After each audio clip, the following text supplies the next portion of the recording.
Hey, chat, I can't believe I'm about to say this, but can we get a W Albee in the chat? All right, so I'll lay out the case to why I believe Isaiah 42 is about the prophet Muhammad, on whom be peace, and then Albee's going to lay out his case to why he believes it's about Jesus, right? So I'll begin. I'll start now, I guess. So I would say that Isaiah 42 is actually one of the most powerful and explicit prophecies about the Prophet Muhammad in the Bible, which the prophecy describes a future in where the former things that have taken place and new things I declare before they spring into being, I announce them to you, right? That's Isaiah 42:9. So that entire chapter of Isaiah 42, it's addressing the advent of one person, a messianic-like figure, a prophetic king, and someone with worldly as well as spiritual authority, and someone who's specifically connected to Arabia. And the key verses that I'll break down are going to be analyzed in Isaiah 42:1, right? Which starts out by saying, "Here is my servant whom I uphold, my chosen one in whom I delight. I will put my spirit on him and he will bring justice to the nations," right? So notice when it says, "my servant whom I uphold, my chosen one in whom I delight," right? As Muslims, we know that the Prophet Muhammad is Allah's servant. In the Arabic, he is Abdullah, right? And this was mentioned by Prophet Muhammad himself when he said in the hadith, "Do not exaggerate in praising me as the Christians praise the Son of Mary. For I am only the servant, the Abd. So call me the servant of God, Abdullah," right? Or the chosen one, which just implies that this person has been picked by God for a important purpose, such as prophethood, right? So for the prophet Isaiah to say that God will delight in this person must mean that they will be someone who is righteous in God's sight and obedient to him, right? Isaiah also indicates that God himself will support the coming servant with an angel referred to as a spirit. Again, Isaiah 42:1 says, "I will put my spirit on him," right? And there are some Christians who believe that that spirit of God there is God himself as the Holy Spirit, who will be sent down to earth to support the servant, which I'm sure Albee will touch on. But if we look at the Old Testament holistically, we see that this can't be the case, because the Hebrew word that's used for spirit in Isaiah 42:1 is ruach, and it's used to refer to angels throughout the entire Old Testament. For example, in the book of Zechariah, chapter 6, verse 5. So the question I would pose is, if the spirit of Isaiah 42:1 is a manifestation of God himself, as Christians would tell us, then how are there four manifestations of God standing in the presence of God and then going out from his presence in the book of Zechariah, right? So the interpretation of the four angels makes more sense if you reference it back to Zechariah chapter 6, verse 5, which says these are the four spirits, these are the four ruach of heaven, right? Also, if we quote some very respectable biblical commentaries that interpret this word ruach for the four angels, for example, the Schofield Reference Notes commentary states that on Zechariah 6:5, it says, "That which is symbolized by the four chariots with their horses is not the four world empires of Daniel, but the four spirits of heaven, which go forth from standing before the Lord of all the earth." And they literally say these spirits are angels, right? The Albert Barnes Notes on the Bible says the same thing. Gill's exposition of the entire Bible states the same thing. And interestingly, the Quran affirms that, because the Quran says that the spirit of God, who Muslims believe is the angel Gabriel, was sent down to the Prophet Muhammad by Allah himself, right? And I'll reference that with chapter 16, verse 102 of the Quran. "The pure spirit has brought it down," i.e. the Quran, "from your Lord in truth." So Isaiah further goes on to state that the coming servant will not just be concerned with his own people, but rather the nations of the world, right? Isaiah 42 says he will bring justice to the nations, right? What's interesting here is the word that's translated as justice in Isaiah 42 is the Hebrew word mishpat, which can mean judgment according to Hebrew lexicons and dictionaries. So the fact that this prophet will bring judgment to the nations is a point to be noted, which I'll get back to. If we look at the Israelite prophets, they did not preach to non-Israelites. The prophet of Islam, however, he brought judgment for the whole world, as it is clear from history and from the Islamic belief. Moreover, some of the foremost authorities commenting on the book of Isaiah, they interpret this judgment to be comprehensive in the sense of a complete way of life, i.e. deen, which is what Islam represents. Professor of Hebrew Christopher North states in his commentary on Isaiah 42, he says, most commentators remark that mishpat is here used absolutely without the definite article, and that it has the comprehensive sense of the Islamic deen, i.e. judgment, which embraces both faith and practice. And then in the very next verse, Isaiah goes on to give us insight about the person's personality, that he will not shout out or cry. I won't get too much into that. I'll focus on two very important things, and then I'll hand it off to Albee. In Isaiah 42, Isaiah reveals two very important details about the servant that's going to come. Both his location and how the people will react when he arrives. In Isaiah 42:11, it says, let the wilderness and its town raise their voice. Let the settlements where Kedar lives rejoice. Let the people of Selah sing for joy. Let them shout from the mountaintop. First, let's analyze the location, right? The key word obviously here is Kedar and Selah, which together pinpoint an exact location for this person. Out of all the places on earth, think about this. Out of all the places on earth that Isaiah could have mentioned, he chooses to specifically highlight Kedar and Selah's location so that we could have or pay close attention to these locations, because Isaiah clearly saw these locations to be important, right? Now, who is Kedar to begin with, and where did he settle? The Bible kind of answers that question in Genesis 25.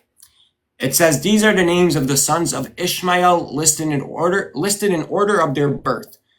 Nebaioth, the firstborn of Ishmael, Kedar, Abdil, Mibsam, and as we see with his father Ishmael, Kedar and his own sons are also specifically linked to Arabia. In Ezekiel chapter 27, verse 21, it says, quote, Arabia and all the princes of Kedar were your favored dealers in lambs, rams, and goats. In these they did business with you. And the Smith's Bible dictionary defines Kedar as the name of a great tribe of Arabs who settled on the northwest of the peninsula, and they say in this commentary that they are also settled in villages or towns. We find from Isaiah 42:11. The tribe seems to have been one of the most conspicuous of all the Ishmaelite tribes.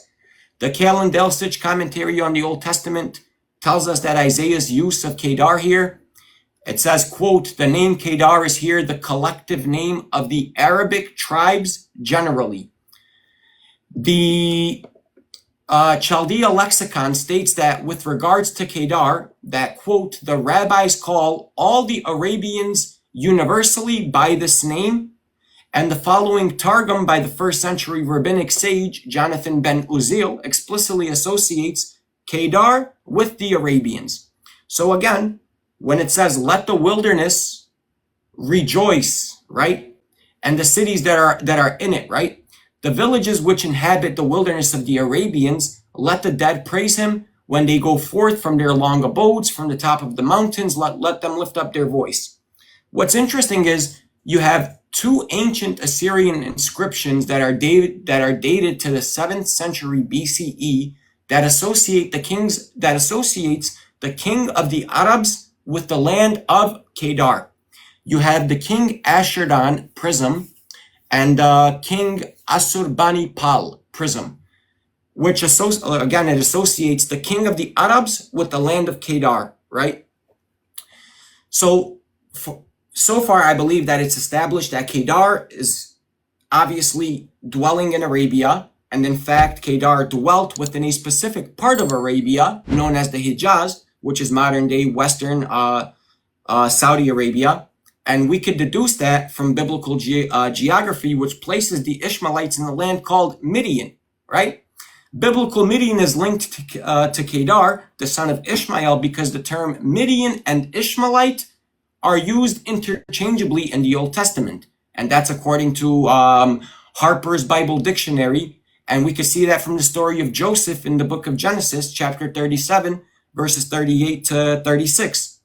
So the Old Testament scholar Charles Foster, he confirms that Kedar dwelt in Western Saudi Arabia, i.e. the Hijaz. And he says, namely of the land of Kedar, which every reader conversant with Arabian geography will recognize as a most accurate delegation of the district of Hijaz, i.e. Western Saudi Arabia, including its famous cities, Mecca and Medina. And we have even pre-Islamic Arab traditions which state that Kedar settled in Western Saudi Arabia and that his descendants have ruled there ever since. So to summarize, it is very clear that Kedar and his descendants settled in a specific part of Arabia, which is modern-day Saudi Arabia. And in fact, we could even narrow that location further, because remember what I said. Isaiah mentions Kedar in association with Selah. He says, let the people of Selah sing for joy. I'll explain Selah, and then Albee, you can take the mic. So the word Selah, like what is it? What does it mean? So there's two ways that we can interpret Selah in the Hebrew, right? It can be interpreted in terms of its meaning, which represents a description of a general location, but it can also be interpreted as a proper noun. In other words, as the name of a specific place. And to appreciate this, consider the city of Bethlehem as an example. In Hebrew, the word Bethlehem, right? Bethlehem has the meaning house of bread. So if we interpret this word in terms of its meaning, it could refer to literally any place with bread, such as a marketplace or a bakery.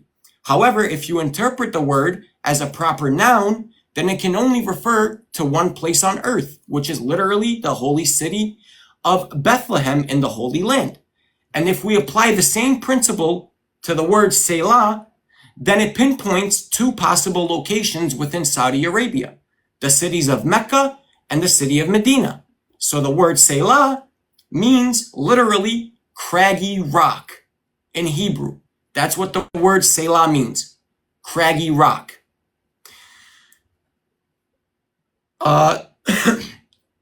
Isaiah mentions the villages of Kedar, right?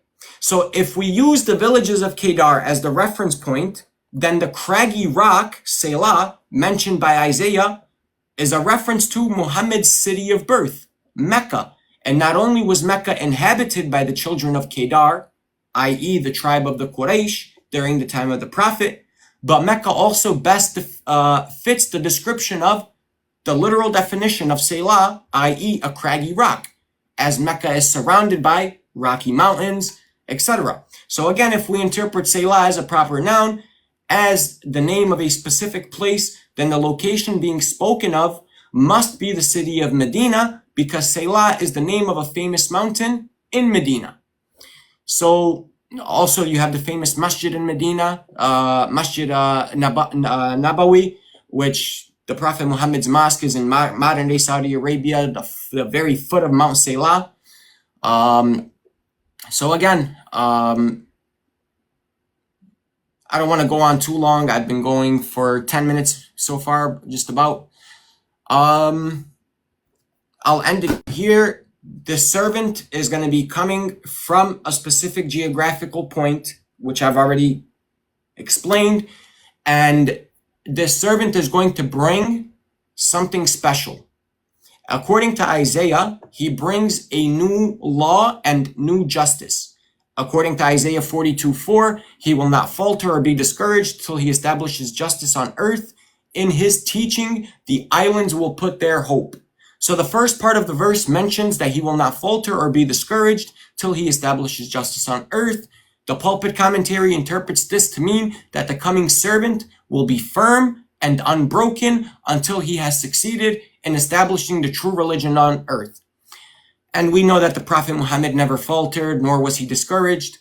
In fact, the mushriks of Mecca came to the Prophet and they asked him, if you desire rulership, we will make you the ruler. If you desire chiefmanship, we will make you the chief. The Prophet responded by saying, even if they place the sun in my right hand and the moon in my left hand, in return for giving up this matter, I will not stop until either God makes it triumph or I die defending it. So again, the Prophet Muhammad fulfills that literally down to a T. To whom will he be sent? I think it's very clear from Isaiah 42:6 to the Gentiles. And I have about 10 more pages to read, but that's my main point. So I'll just break it down real quick, 2 minutes. So Isaiah 42 mentions the settlements of Kedar. Like I said from the analysis, Kedar is the son of Ishmael, a general term used to refer to the desert Arab tribes of western Saudi Arabia. Isaiah says that the people of Selah will be singing for joy and shouting from mountaintops. Again, as I broke down, Selah is the name of a famous mountain in the city of Medina, the adopted home of Prophet Muhammad.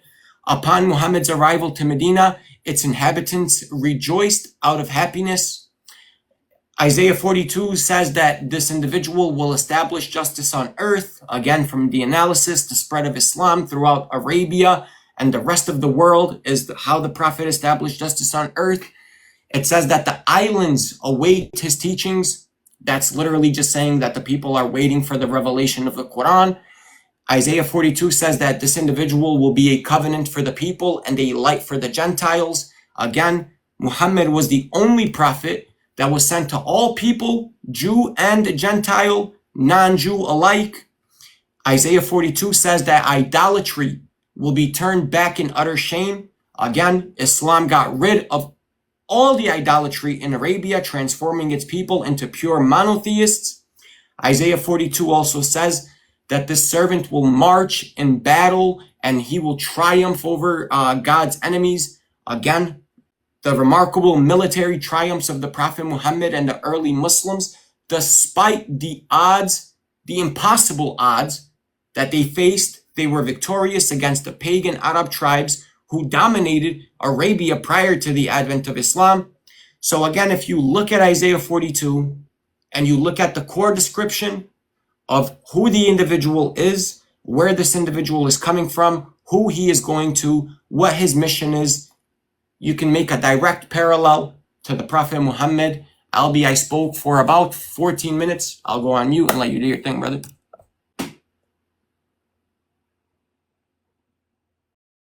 All right, no problem at all, man. Thank you very much for that. And just a quick reminder, Christians, feel free, right, to put your opinions in the chat. However, again, just don't be insulting, right?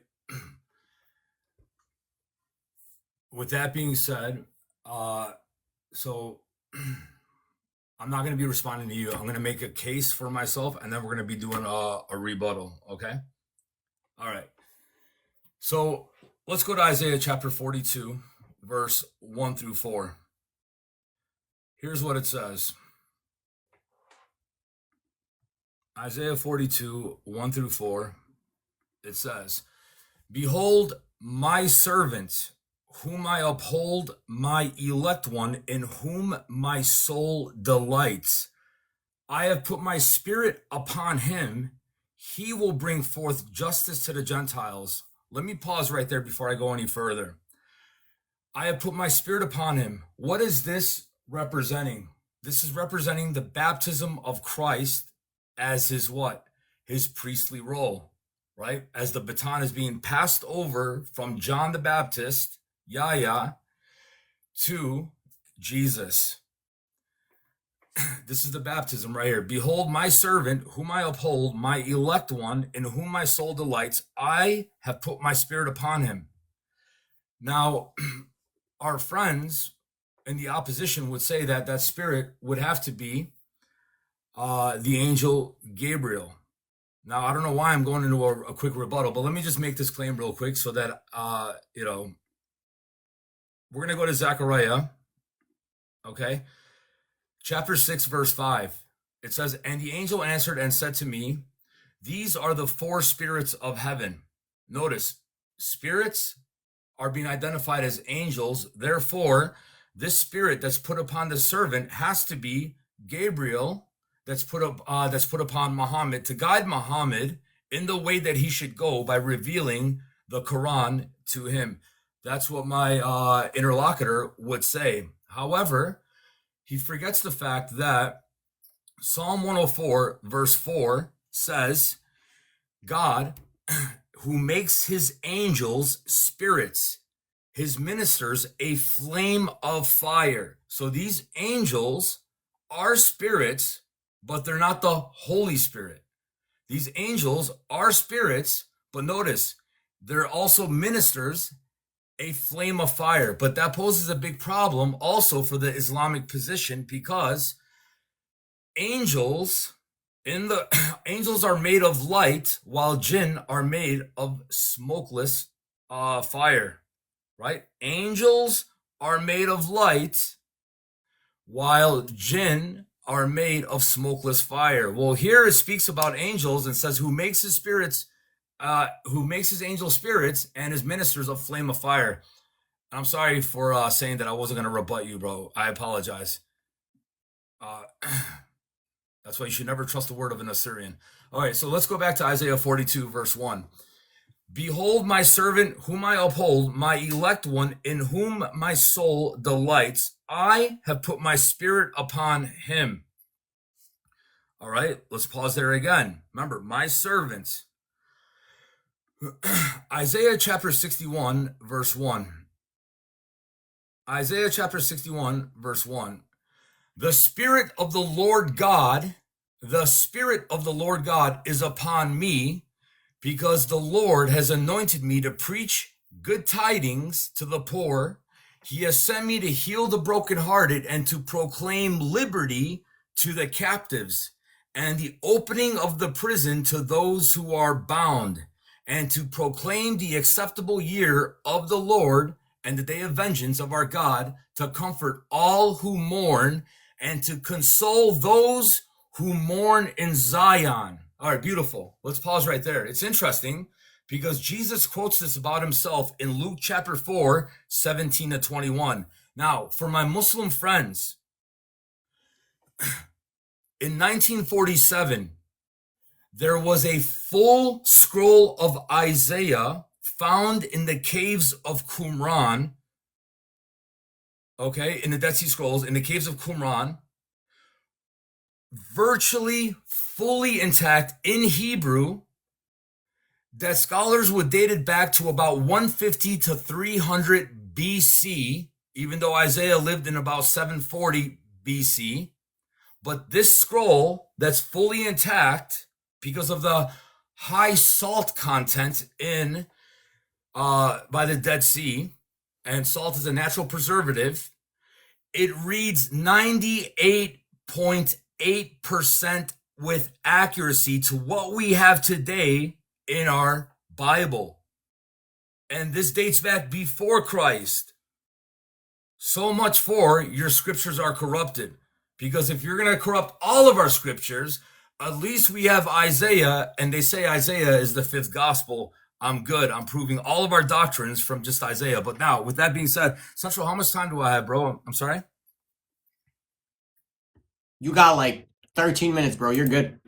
Oh, okay. I appreciate it. I think you're being a little generous. Thank you very much. Nah. You're good, brother. Go ahead. Mark 10:18 says, no man is good. Okay. All right. So, yes.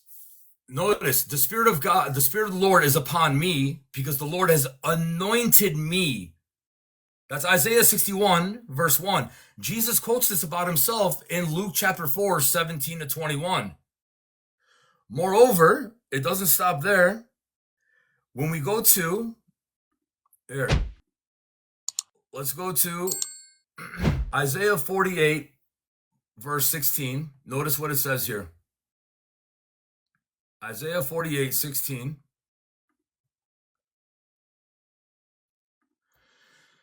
Come near to me and hear this. I have not spoken in secret. From the beginning, from the time that it was, I was there. And now the Lord God and his Spirit have sent me. If my interlocutor is going to be consistent, he would have to also say this is Muhammad. But no. Notice, I have not spoken in secret. From the beginning, from the time that it was, I was there. And now the Lord God and his Spirit have sent me. Notice, I have not spoken in secret.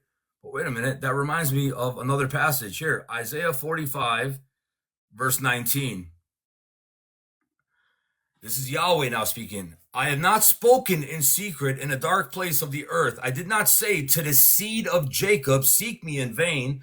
I, Yahweh, speak in righteousness. I declare things that are right. Well, here's what's interesting about that. Let's go to John 18, verse 20. John 18, verse 20. What does Jesus say? He says, Jesus answered him, I spoke openly to the world. I always taught in the synagogues and in the temple where the Jews always meet. And in secret, I have said nothing. Interesting. Why am I bringing this up? Because notice that the Spirit is upon him, in which Yahweh sends and anoints the Messiah to do what? To be the Messiah, right? And to fulfill prophecy. But it doesn't stop there. Watch this.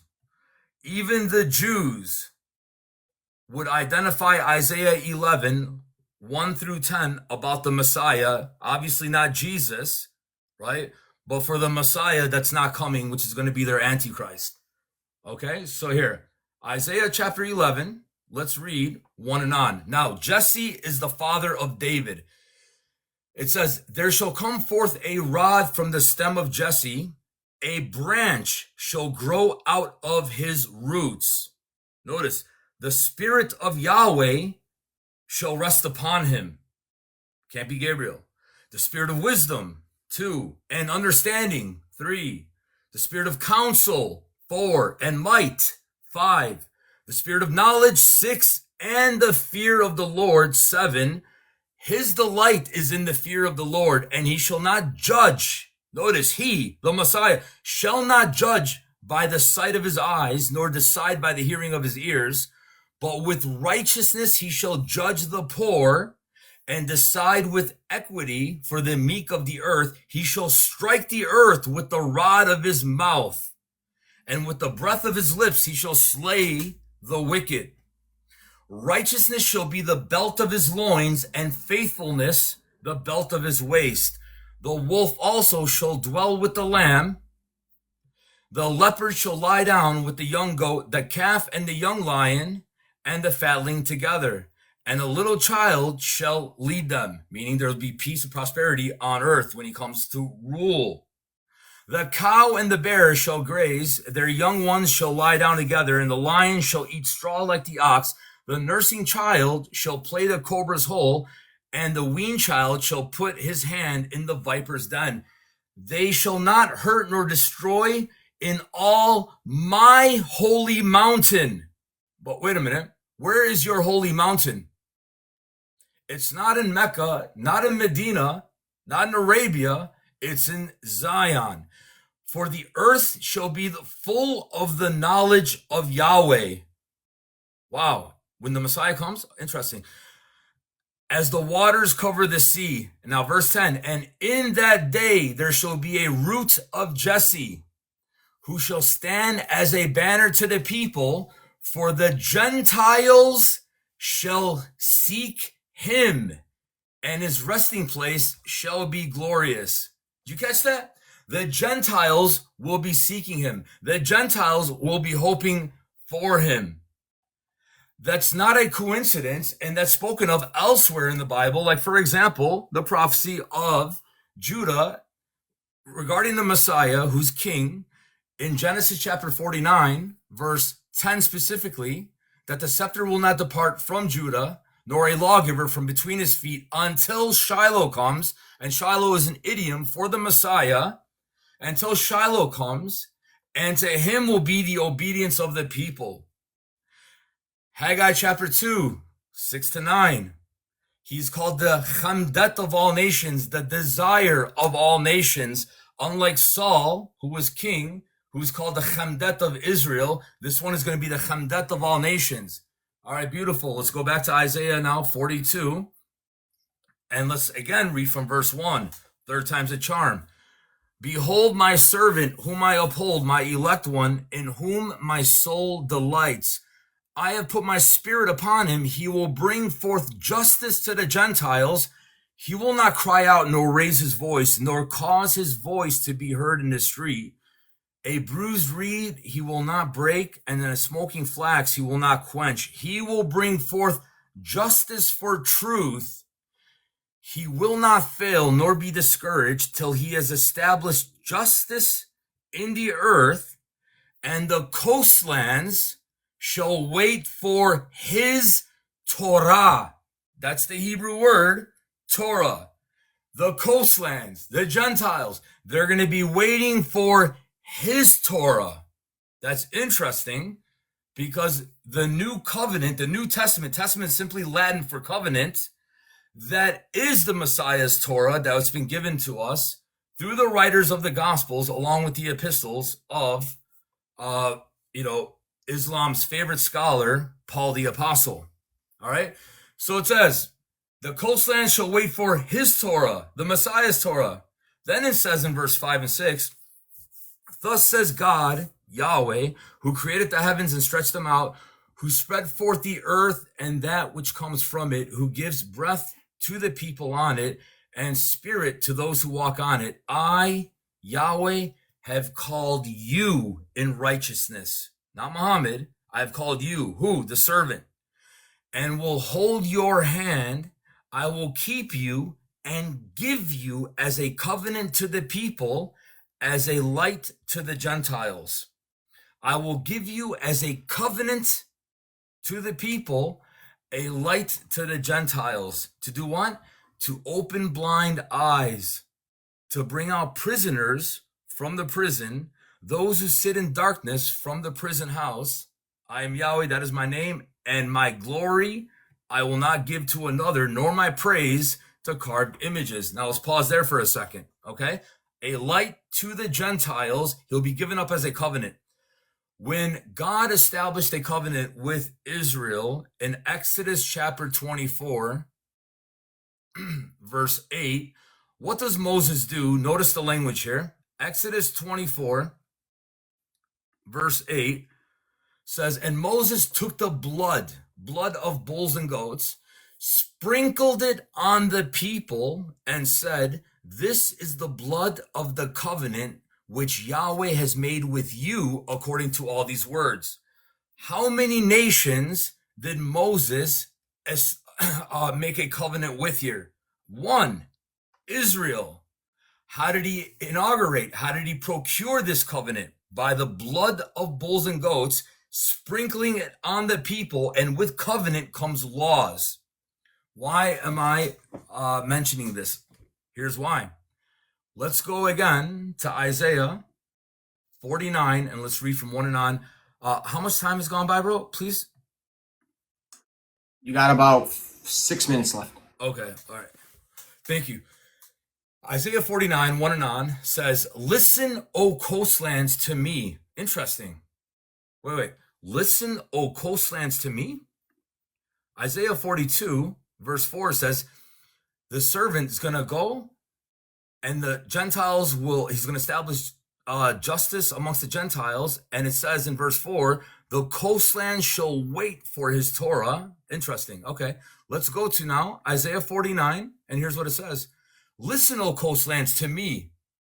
According to my interlocutor, this has to be Muhammad speaking, but it's not. It's the Messiah speaking. It is what? Pre-incarnation. Listen, O coastlands, to me, and take heed, you peoples from afar. Yahweh has called me from the womb, from the matrix of my mother. He has made mention of my name. And he has made my mouth like a sharp sword.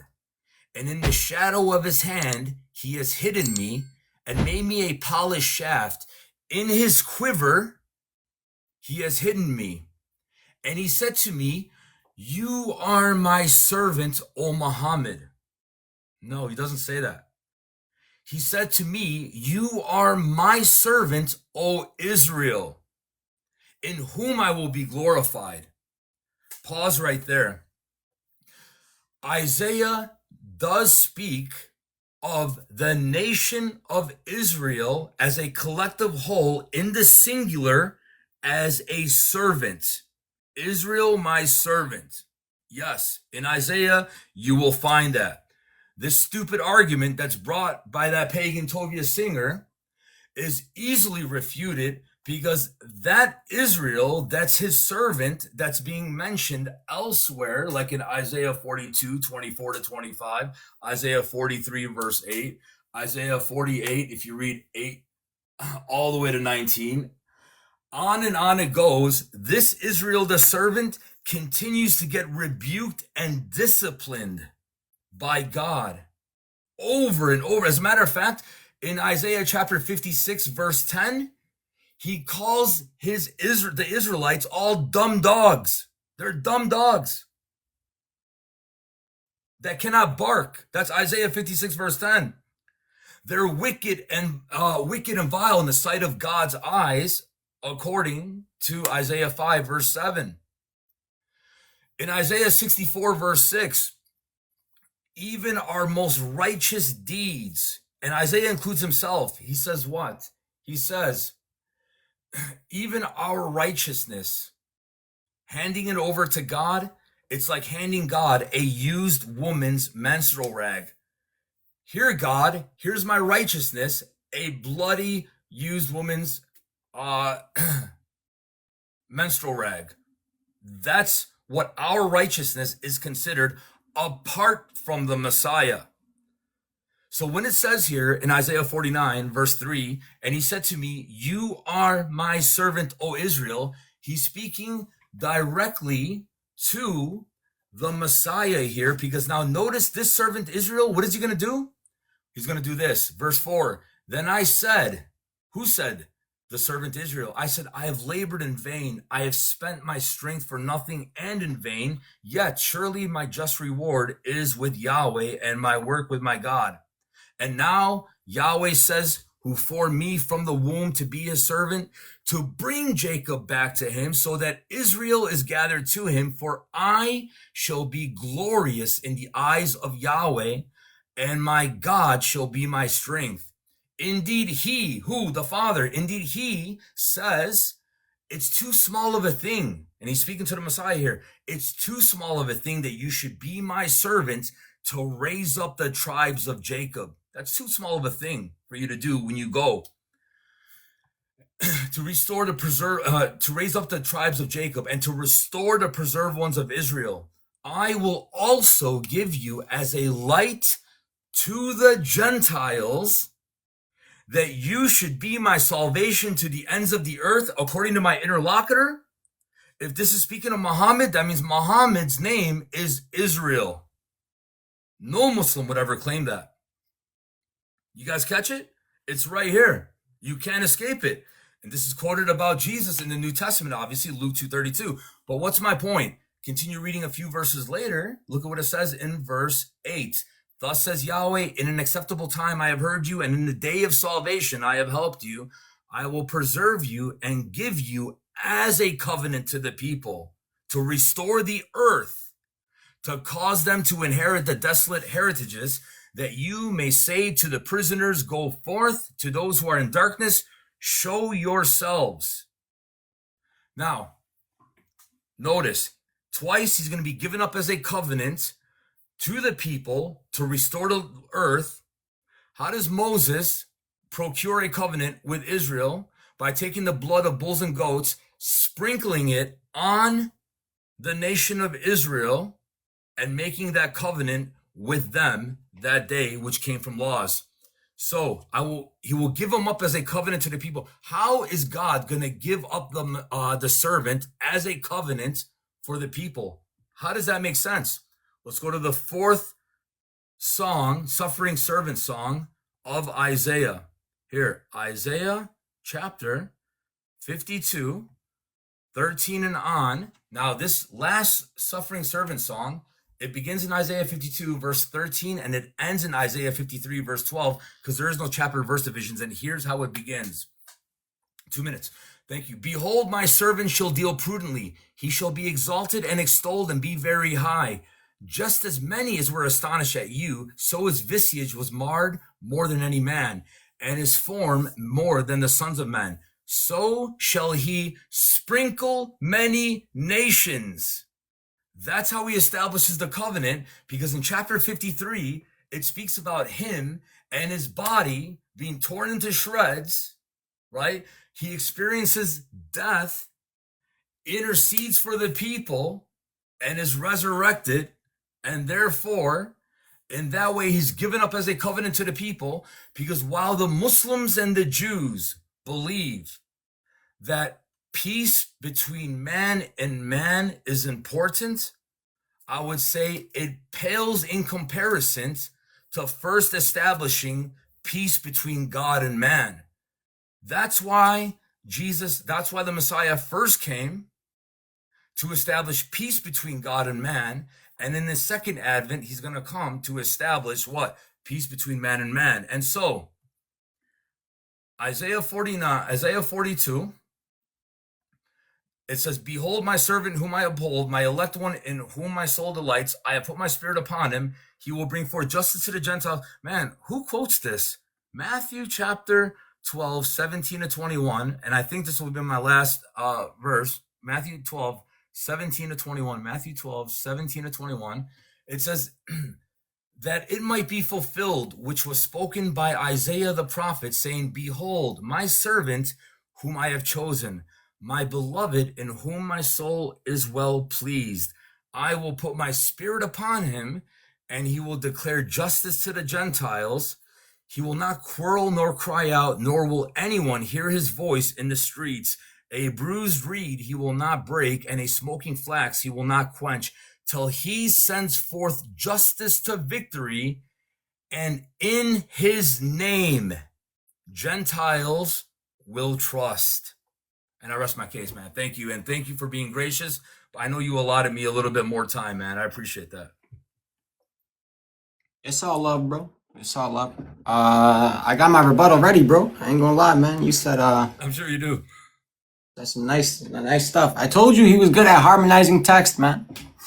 Albee, how long do you want to do rebuttals? You want to do 10 minutes? I mean, we covered a lot. Hey, do whatever you want to do, man. Be comfortable. You know what I mean? And just to get that info out there, man. I think this is important. We started it. We might as well end it, bro. You know, even if there's nobody, if it's me and you and 5 people watching, YOLO, we'll make this interesting. You know what I mean? Just make it let's make it educational, man.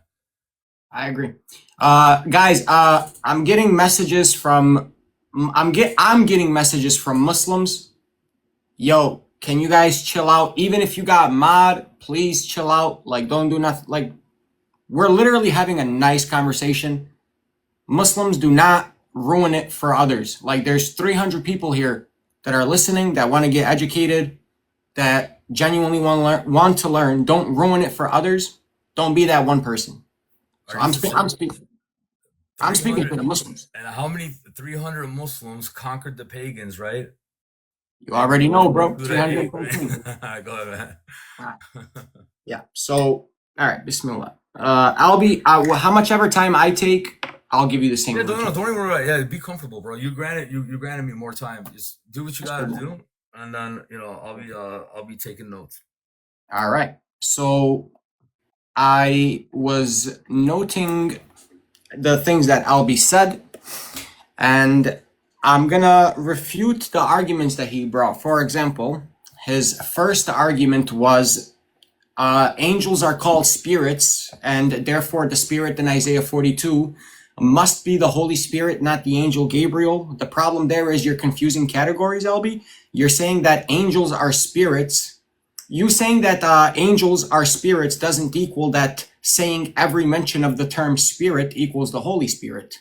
You committed a category error by saying that the Bible uses spirit in multiple ways. For example, it's used as angels, breath, wind, divine empowerment. You can't force your ideology into the text by saying every spirit to mean the Trinity's Holy Spirit. And to back that up, we can quote John Goldingay, Old Testament scholar, in his theology of the book of Isaiah. He specifically says the spirit in Isaiah often refers to God's empowering presence, not a distinct person. John Oswalt, he says the spirit in Isaiah is the spirit of God resting upon the servant for mission. Notice how the scholars, they say that it's not Gabriel or not necessarily a third person of Trinity. It's just a functional empowerment. And the big boy, Joseph Blenkinshaw, he says that the Ruach in Isaiah 42 is just divine inspiration or prophetic endowment in his Anchor Yale Bible commentary on the book of Isaiah, which is exactly what Muslims argue. It's that the term spirit there is just a reference to prophetic guidance or revelation. And I find it interesting that you quoted the same prophet, or not the same prophecy, the same passage that I quoted, which is Zechariah 6:5, but I think you misused it a little bit. You said spirits equals angels, therefore Muslims say it's Gabriel. Well, no, again, the response is simple. These are four spirits of heaven. Even Christian scholarship admits that the language in Zechariah 6 is symbolic. For example, Mark J. Boda, he says the four spirits represent divine agents executing God's will, not a definition of all spirit language in his NIV application commentary on the book of Isaiah. So Zechariah 6:5 doesn't define spirit globally. It's a specific vision, and you can't universalize a symbolic passage to override the book of Isaiah. And then you quoted Psalm 104, verse 4, which actually backfires on you. You said, God makes his angels spirits. The problem for you there is the verse proves that spirit language can refer to angels, so it actually supports the possibility that spirit doesn't equal exclusively the Holy Spirit, as you believe to be the third person of the Trinity. And again, Craig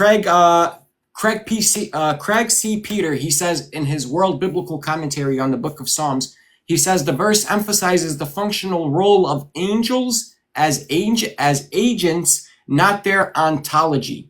So Psalm 104 actually proves my point. It shows that the term spirit isn't exclusive to the third person of the Trinity, the Holy Spirit. You then quoted you quoted Isaiah 61, and you tried to correlate it back to Isaiah 42. The problem here is Isaiah 61, is Jesus quotes it. This was your argument. Jesus quotes Isaiah 61 in Luke 4, therefore Isaiah 42 must equal Jesus. Well, that's a logical fallacy. That's called the false equivalence fallacy. Not just because Jesus fulfills one passage or one sentence does not mean he fulfills all the servant passages. You're just inserting that into the text, and I can quote scholarship. So scholarship to back that up. So what you're doing is you're assuming that all the servant passages are about Jesus, but I can give you a plethora of scholarship that say that the servant changes. The servant identity changes across the Isaiah scrolls. For example, Isaiah 61 is not the same servant as Isaiah 42. Even linguistically speaking, Isaiah 42 has the servant bringing the law to the nations, but in Isaiah 61, it's a anointed preacher to Israel. Isaiah 42 has a different role to the role that the individual has in Isaiah 61. The mission is completely different. And Joseph Blenkinshaw, again, he says Isaiah 61 reflects a prophetic voice, not necessarily identical with the servant of earlier passages in his Anchor Yale Bible commentary. And then your argument regarding the Dead Sea Scrolls, kind of irrelevant. You said that they were 98.8% accurate. That would just prove preservation, not interpretation. So you saying that Isaiah is 98.8% accurate, sure, I can grant you that it's preserved 98.8% of the way. But text preservation doesn't prove that your interpretation is correct. It just proves that we have the same text to debate. That's it. The bigger problem that I haven't heard you address yet is Isaiah 42:11 that says, "Let the wilderness and its towns raise their voice." The villages where Kedar inhabits, right? So I already made my intro, or if you want to call it intro, very clear that Kedar refers to the Arab tribe descendants from Ishmael, and I would just like to know when Jesus went to Arabia and when did he establish a law there. Again, Isaiah 42 says that he will establish justice and he will bring a law into the earth. The problem is Jesus never brought a law system. He never, in fact, actually, Jesus says, "I come to fulfill the law" in Matthew 5. So Jesus didn't establish a global law like the prophet or the servant of Isaiah 42 will. Jesus literally said that he came to fulfill the existing law, which would contradict Isaiah 42. Then you went to Isaiah 48, and you kind of just assumed that it was talking about Jesus when you quoted the passage, "The Lord God and his Spirit have sent me." You tried to connect that to Jesus. The problem is, who is speaking in Isaiah 48 is debated among Christian scholarship. Again, Joseph Blenkinsop, he says, "The term me here is best understood as the prophetic voice speaking on behalf of God." So you just assume that the passage is Jesus, but scholarship, Christian scholarship, says that the speaker isn't even clearly identified. So that's an issue there. And then you said, "From the beginning, I was there," and you tried to correlate that to Jesus's divinity. What you're trying to make it sound like eternal pre-existence automatically equals Jesus. Again, you have a problem there because prophets often speak this way in representing God's message.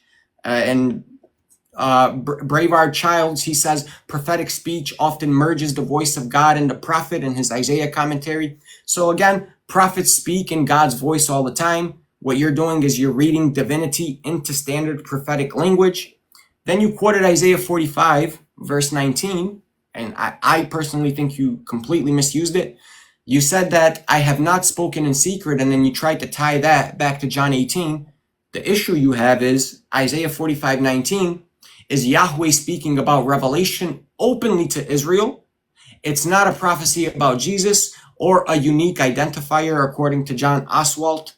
So the verse is not about Jesus. It's literally just God saying that he didn't hide revelation from Israel. The other arguments you made is you didn't touch on Isaiah 42 quite a lot. You went to Isaiah 11, which in my opinion, Isaiah 11 would destroy your position. Isaiah 11, out of the blood, that scared me. Isaiah 11, you quoted the rod of his mouth, right? I don't know why you're taking that as literal, because you read it as "he will strike the earth with the rod of his mouth," right? That's a metaphor, according to John Oswalt, according to John Goldingay, according to Joseph Blenkinsop. So this is literally just metaphorical language, and you're mixing poetry with literal claims when you want to and when it suits your argument. And I don't agree with you that when you said that the Jews agree with us on this, you said that Jews believe this is the Messiah, but just not Jesus. That's exactly our point. The problem for you there would be Jews reject Jesus because Isaiah 11 was not fulfilled. The Jewish expectation acknowledged by Christians, according to Amy Jill Levine, she says the Jewish expectations of the Messiah include world peace and justice, which were not realized in Jesus's lifetime, in her book, The Misunderstood Jew. So again, even Jews reject using Isaiah 11 because the prophecy wasn't fulfilled. And in your worldview, in your belief, Christianity needs a second coming. You need Jesus to return a second time because you have passages such like Isaiah 11, which were not fulfilled. For example, in Isaiah 11, it says that the root of Jesse, he will gather the nations and he will gather the exiles of Israel from the four quarters of the earth. The problem is Jesus never did that. Again, nothing to do with Isaiah 42. I will now break down why Isaiah 42 cannot be about Jesus, and I'll also get into I think the best argument that you presented is the argument about Israel as a collective. So again, guys, the Jewish people reject the notion that Jesus is the Messiah. Like, they are still waiting for the arrival of the Messiah. This is where the Muslim and the Christians agree that the Jews got this wrong. But even from their perspective, the servant of Isaiah 42 stands as an unfulfilled prophecy of nearly 3,000 years as the Messiah is yet to arrive. So now there is a series of issues with this understanding. The problem is, I already demonstrated how elegantly the Prophet Muhammad fulfills all of the criteria mentioned in Isaiah 42. That's without a shadow of doubt. I've shown Isaiah 42 paralleled with Muhammad's life. The correlation is direct. I don't need to translate anything my way. I don't need to interpret anything, ta'wil anything. No, it's very clear. So the question is, why would Isaiah set out a criteria that can be fulfilled by individuals other than the Messiah?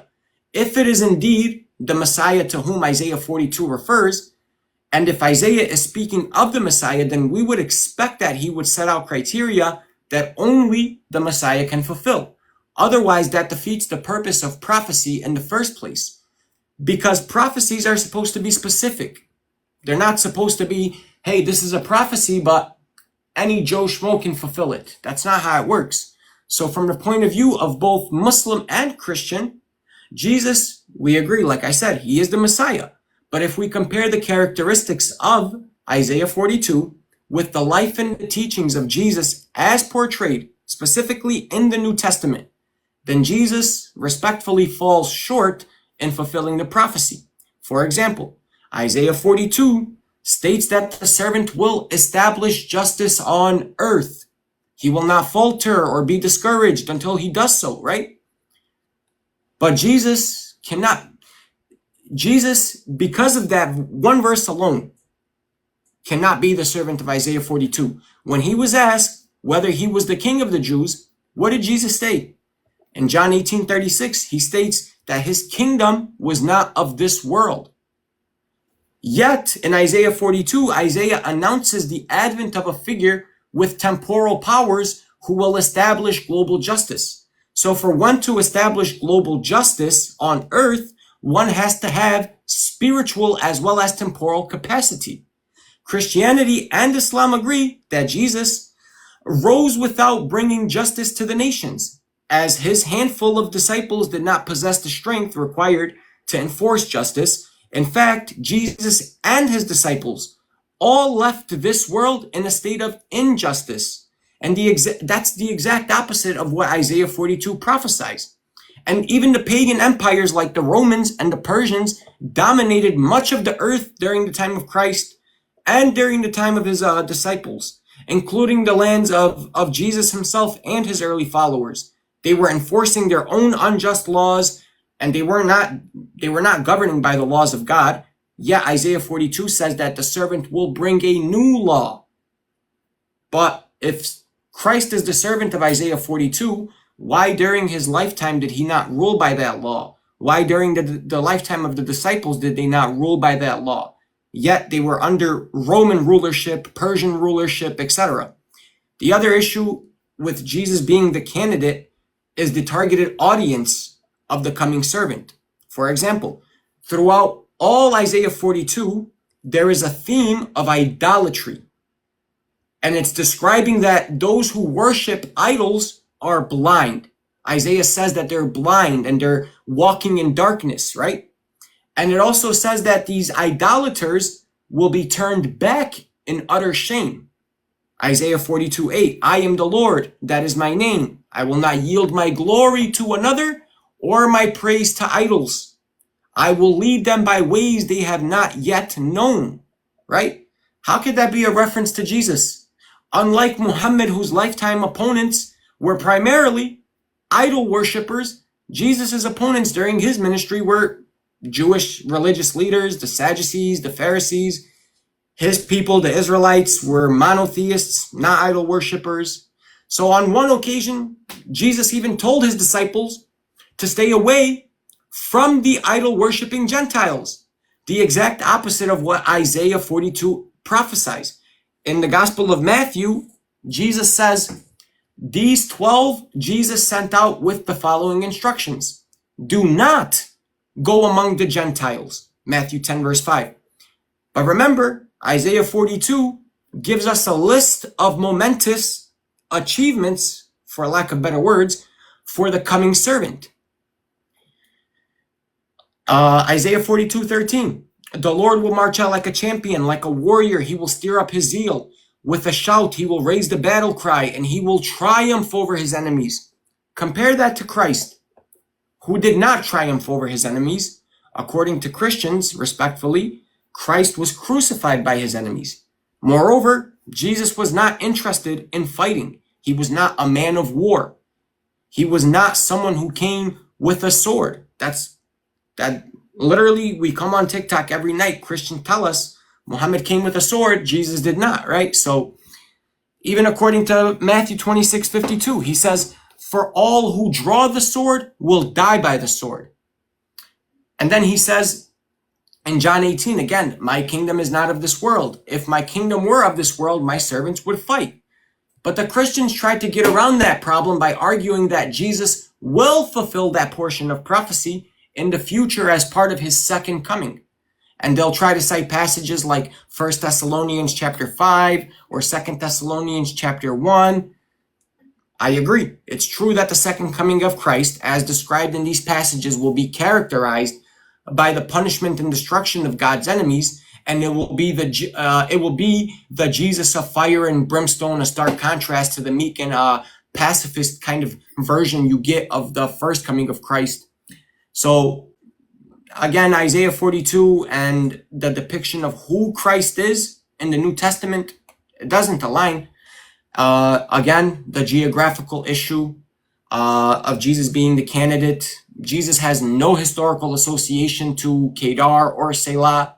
The New Testament has Jesus within ancient Palestine and places like Nazareth, Bethlehem. Literally no link to the deserts of modern Arabia or to any record of the inhabitants of Mecca and Medina rejoicing and singing for joy with the advent of Jesus. And we have the renowned British Arabist Richard Bell, who states, quote, in spite of tradition to the effect that the picture of Jesus was found on one of the pillars of the Kaaba, there is no good evidence of any seats of Christianity in the Hijaz or in the near neighboring of Mecca or even Medina. So Christian scholarship, Jewish scholarship state Jesus has no ties to the Hijaz region, no ties to Mecca or Medina. The other issue, again, Isaiah is foretelling a servant that arrives during the time of idol worship. And these idol worshipers are going to come to the true light or to the knowledge of God, right? In which case, this is yet another reason why it can't be Jesus. Unlike the Prophet Muhammad that literally came 600 years after Jesus, who literally came and said in chapter 43, and when the son of Mary was presented as an example, immediately your people laughed out loud. And they said, are our gods better or is he? So you see that centuries after the advent of Christianity, the people of the Arabian Peninsula, they were still steeped in idolatry. And what did the Prophet Muhammad do? Turned them away from that idolatry, brought them into the light of monotheism. And how did he do it? With a new law, just like Isaiah 42 says, and he guided them by ways that they did not know. Remember, Isaiah 42 says, I will guide them by ways that they have not yet known, right? Well, if you're going to try to say that that's Jesus, you say he's the fulfillment of the law. That's a way that the Jews know. The Prophet Muhammad came with the Quran. That's something new, something that they did not know. And he specifically came to the idolaters of the Arabian Peninsula. And then I think this was a good argument made by you. You argued that the servant of Isaiah 42 is the nation of Israel. Well, the proponent that you argued that Isaiah 49 explicitly identifies the servant as the nation of Israel. When you quoted Isaiah 49:3, he said to me, "You are my servant Israel, in whom I will display my splendor," right? And then you raised another argument to support that from Isaiah 42 that renders my servant as Jacob, and my chosen becomes Israel from the Septuagint. Well, again, let's note that the explicit mentions of Jacob and Israel as the servant in both chapters of Isaiah, it's a later gloss. And biblical scholar Howard Teeple, he gives a commentary on this, and he says, quote, if you want the reference, I'll give it to you. He says, quote, "The term Israel in Isaiah 49:3 is a later gloss inserted to harmonize the servant Israel in Deutero-Isaiah with the individual servant of songs. This harmonization motive operated upon the translators of the Septuagint. For in Isaiah 42:1, my servant is rendered Jacob, my servant, and my chosen becomes Israel." And then he says, he quotes Professor Osterley and Robinson, who observed that the rhythm of the three strokes to each half verse is broken by the presence of the word Israel in Isaiah 49:3, so that the term must not have been there originally. Furthermore, there's evidence that the fact that the term is not present in the Masoretic transmission or the manuscript, so that the word there is not valid evidence for a collective interpretation. For example, Old Testament scholar Peter Kyle McCarter, he says in his commentary on Isaiah, he says, "Here again the name Jacob and also Israel has been added to the text to express something that was not expressed in the original. In this case, however, the expansions are less likely to have been spontaneous than deliberate. This kind of explication could be classified as a gloss." So the other thing to note is that the word Israel is absent in any early Hebrew manuscript of Isaiah 49:3. Again, Joseph Blankensaw, I've been quoting him all night. He says, "Some scraps of text from the four servant passages have survived among the 4Q fragments, but again, with no significant variance affecting the meaning, apart from the omission of Israel from Isaiah 49:3 and 4Q ISAD. If you want the reference, I can give it to you. So again, guys, the third thing to note with the servant being Israel in a collective manner is the very context of Isaiah 42 rules out Israel as the chosen servant. Again, Isaiah 42 speaks of two very different servants. Isaiah 42 verses 1 to 17 describe a momentous servant in extremely positive terms, and one who will be a light for the Gentiles, one who will open the eyes that are blind, and he will free people from darkness, right? So half of Isaiah 42 is about one servant, the other half is about a second servant. And we know who that second servant is. I'll explain it. So the first section of Isaiah 42 is the righteous servant, the one who will eliminate idolatry and spread justice throughout the world.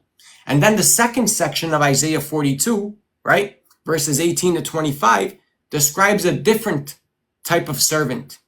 One who is said to be deaf and blind, according to Isaiah 42:18, plundered and looted, trapped in pits, hidden away in prisons. And Isaiah, in fact, he goes as far as to severely condemn that servant. In Isaiah 42:25, it says, "So he poured out on them his burning anger, the violence of war. It enveloped them in flames, yet they did not understand. It consumed them, but they did not take it to heart." Just who is the condemned servant? Isaiah makes it clear that the servant of condemnation is no other than the nation of Israel. in Isaiah 42:19, who is blind like the one in covenant with me, blind like the servant of the Lord. Well, the one that's in covenant with me, obviously, I think even Albee would agree that the reference there is the nation of Israel, who were in covenant with God at the time of Isaiah making this prophecy. And Isaiah goes on to even explicitly say in Isaiah 42:24, who handed Jacob over to become loot and Israel to the plunderers. So when you compare the characteristics in the different sections of Isaiah side by side, it's obvious that two very different phenomena are being described: a righteous servant and a non-righteous servant. Again, the righteous servant, we say, is the Prophet Muhammad. The non-righteous servant is the nation of Israel. Now, Albee might ask, well, did Muhammad come for the nation of Israel? Yes, as I stated earlier, the Prophet Muhammad came for the entire world, which includes the nation of Israel. And then you said, this was a good argument as well. You quoted Isaiah 42 and you said that the term Torah is being used. Let me just pull it up. You said, you said the coastlands and the Gentiles are waiting for his Torah, right? Again, the Gentiles will seek him. That's not unique to Jesus. Gentiles seeking him, you said, this was your argument. Gentiles are seeking him, i.e. that's Jesus. Again, that's not exclusive at all. So then you went to Shiloh. I kind of laughed a little bit when you quoted Genesis 49:10. I'm not going to argue that it's the Prophet Muhammad. I'm just going to go with the classic Christian interpretation. The term Shiloh is of uncertain origin, according to Gordon Weinham, John Walton, and I like the fact that you actually quoted Himdat, the desire of all nations. Well, interestingly enough, I have notes here on that Himdat and who the Himdat is. And it correlates to Isaiah 42 through Haggai chapter 2 verse 7 and through Malachi chapter 3. According to Professor Abdul Ahad Dawood, who is a Muslim now, or was, but he was a former Catholic priest who changed his name from David Benjamin Kaldani. He's a former Catholic priest who's now Muslim. He says this, quote, "The word is derived from an archaic Hebrew, or rather Aramaic root, Hamed, consonants pronounced Hamed. In Hebrew, Hamed is generally used in the sense of great desire, covet, appetite, and lust. In Arabic, the verb hamida, from the same consonants, hamd means to praise, and so on. He says, whichever of the two meanings be adopted, the fact that Ahmed is the Arabic form of Himda remains indisputable and decisive." And I'll even quote the Orthodox Jewish Bible in the translation of Haggai chapter 2 verse 7.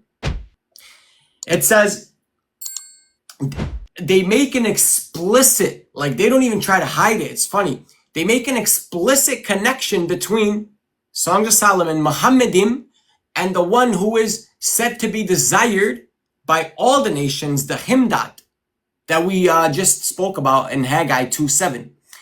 And if you look at scholarship, Jewish translation, again, the Himdat, they identify it as a messianic-like figure. According to Herbert Wolf, he acknowledges the connection between Himdat and Muhammadim. He says a word closely cognate to Himdat also parallels its meaning to the plural, the expression Khullo Muhammadim, he is altogether lovely. So he correlates that back to Songs of Solomon. The pulpit commentary makes the same linguistic connection. Now, I have the Cal and Delsage Bible commentary that make the connection. So I don't know why you tried to quote that as like a point to you. So I think what a lot of what Albee did is respectfully is he added meanings into text. He turned things like covenant into a blood sacrifice. He turned the term sprinkle into atonement. Again, respectfully, what he did is he assumed every servant is Jesus. Again, scholarship and the passages themselves refer to Israel, sometimes a prophetic figure, sometimes Jacob. So the servant is not always Jesus, and that's the biggest problem. You still haven't dealt with the points I made in reference to Kedar and Arabia. So I think I did, alhamdulillah, for something unexpected on the spot. Alhamdulillah, I think I did a decent job of explaining Isaiah 42. I wish I had more time with you guys, but I want to be as fair as possible. I don't think that I forced anything into the text. I don't think I added anything into the text. I think I took the text on its plain reading. I took the life of Muhammad and didn't interpret anything. I just paralleled them. And it just so happens to be that the Prophet Muhammad came to the Kedarites, to the geographical location of Selah. He did come with a new law. He did not falter, nor was he discouraged. And the biggest point that Albee made is the New Testament quotes Isaiah 42 and attributes it to Christ. Therefore, it's about Christ. By that same logic, we can say it's about Muhammad because Abdullah bin Salam, he quotes Isaiah 42. When the Sahaba ask Abdullah bin Salam, who was a Jew who came to Islam, they ask him, where is the Prophet mentioned in their books? And what does he do? He quotes Isaiah chapter 42. He will not falter nor be discouraged till he establishes justice on earth. Now remember what the Quran says. They know him like they know their own sons. They know him like they know their own children. And we have evidence that the Jews, like Abdullah bin Salam, they recognized the Prophet Muhammad. And the ones who were genuine, they accepted him. The ones who were not, they accepted him in secret. Some of them rejected. But we know from sources, authentic ahadith, that Abdullah bin Salam quotes Isaiah 42 and he says, this is about the Prophet Muhammad explicitly. So by Albee's criteria, if someone quotes a passage and attributes it to somebody, it's about that person, no problem. Abdullah bin Salam quotes Isaiah 42. Therefore, Isaiah 42 is about Prophet Muhammad sallallahu alaihi wasallam. Albee, go ahead, brother. I need to get a drink, so I'm going to flip my camera. I went on for about 15 minutes, so you do your thing, bro. All right. Yeah, I appreciate that, man. Albee, I'm here. I'm listening. I just want you to know. Yeah, no worries at all. No worries at all. Okay. So, all right. First of all, there was a lot of misconception in what I said, but we'll deal with that in the cross-examination. I appreciate everything that Central said, okay? But now let's get to the crux of the matter, okay? Number one, Kedar. Who is Kedar? He's the second son of the 12 princes of Ishmael, okay? Now, our friends will say that Islam or Muhammad derived or came from the second son of Ishmael, Kedar, and therefore the rest of the Arabs. Okay, let's do the math here. Ishmael was half Egyptian. His father was Abraham, and his mother Hagar. His mother Hagar was Egyptian. In Genesis chapter 21, verse 21, his mother found him a wife from Egypt who was Egyptian. That would then make the 12 princes 3/4 Egyptian. 3/4 Egyptian. Since Ishmael's half Egyptian, He married a full Egyptian, and he had 12 princes. Therefore, those 12 princes would have to be what? 3/4 Egyptian. So then, start calling yourselves Egyptian. Number 2 or 3. In Isaiah, when referencing Kedar, let me go ahead and pull up this verse, okay? When we read Isaiah chapter 21, 16 to 17, here's what it says. This is a problem for the Muslims. It says, "This is what the Lord says to me within 1 year, as a servant bound by contract would count it. All the splendor of Kedar will come to an end. The survivors of the archers, the warriors of Kedar, will be few. Yahweh, the God of Israel, has spoken." That's a prophecy about the end of Kedar and their warriors all what? Dying out. But wait, if you want to continue to insist that you are descendants of Kedar and Muhammad was a descendant of Kedar, and therefore Isaiah 42 verse 11 to 13, because it mentions Kedar, therefore it has to be speaking about a prophet that came from Kedar. If you're going to insist on this, then let's take Isaiah in its totality. In Isaiah chapter 60 verse 7, Kedar is going to be enslaved to Israel. You still want to be descendants of Kedar? Let me repeat myself. Kedar is going to be enslaved to Israel. It says, "All of Kedar's flocks will be gathered to you. The rams of Nebaioth will serve you. They will be accepted as offerings on my altar, and I will adorn my glorious temple." In other words, the flocks that Kedar owns will one day belong to Israel. That's interesting. But wait, it gets even worse. Did you know that the Songs of Solomon in chapter 1 verse 5, look at what it says here. "Dark am I, yet lovely, daughters of Jerusalem, dark like the tents of Kedar, like the tent curtains of Solomon." Wow. So the inhabitants of Kedar were black, but last time I checked, according to the Sharia, and I have the book right here, and I can pull it up. It's interesting because I pulled it up earlier. Anyone who identifies Muhammad as a black man or as black is unalived. Ask me to pull up the book. I have it right here. So wait a minute. The descendants of Kedar are black? It says Kedar was known as what? Dark colored tents?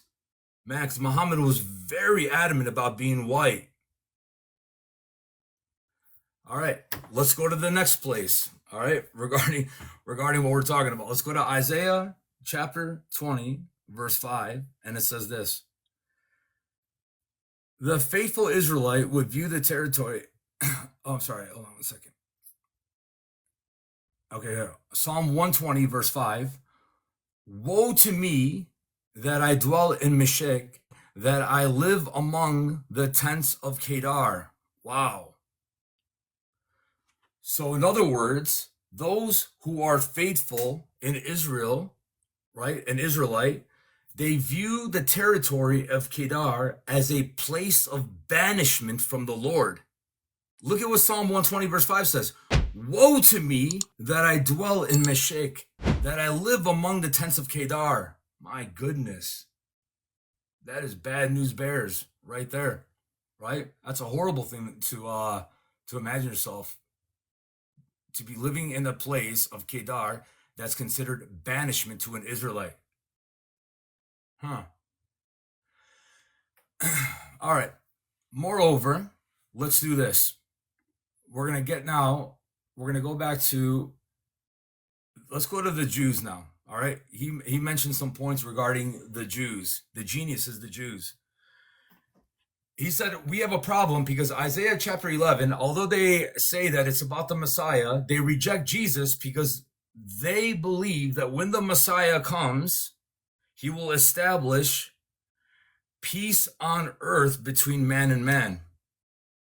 Well, these same geniuses who make that claim today have not heard from their God for 2,500 years.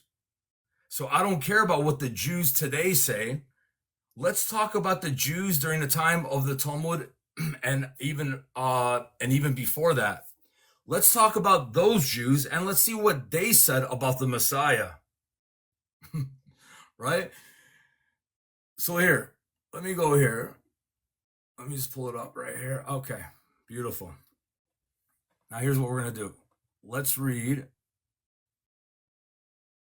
in regards to,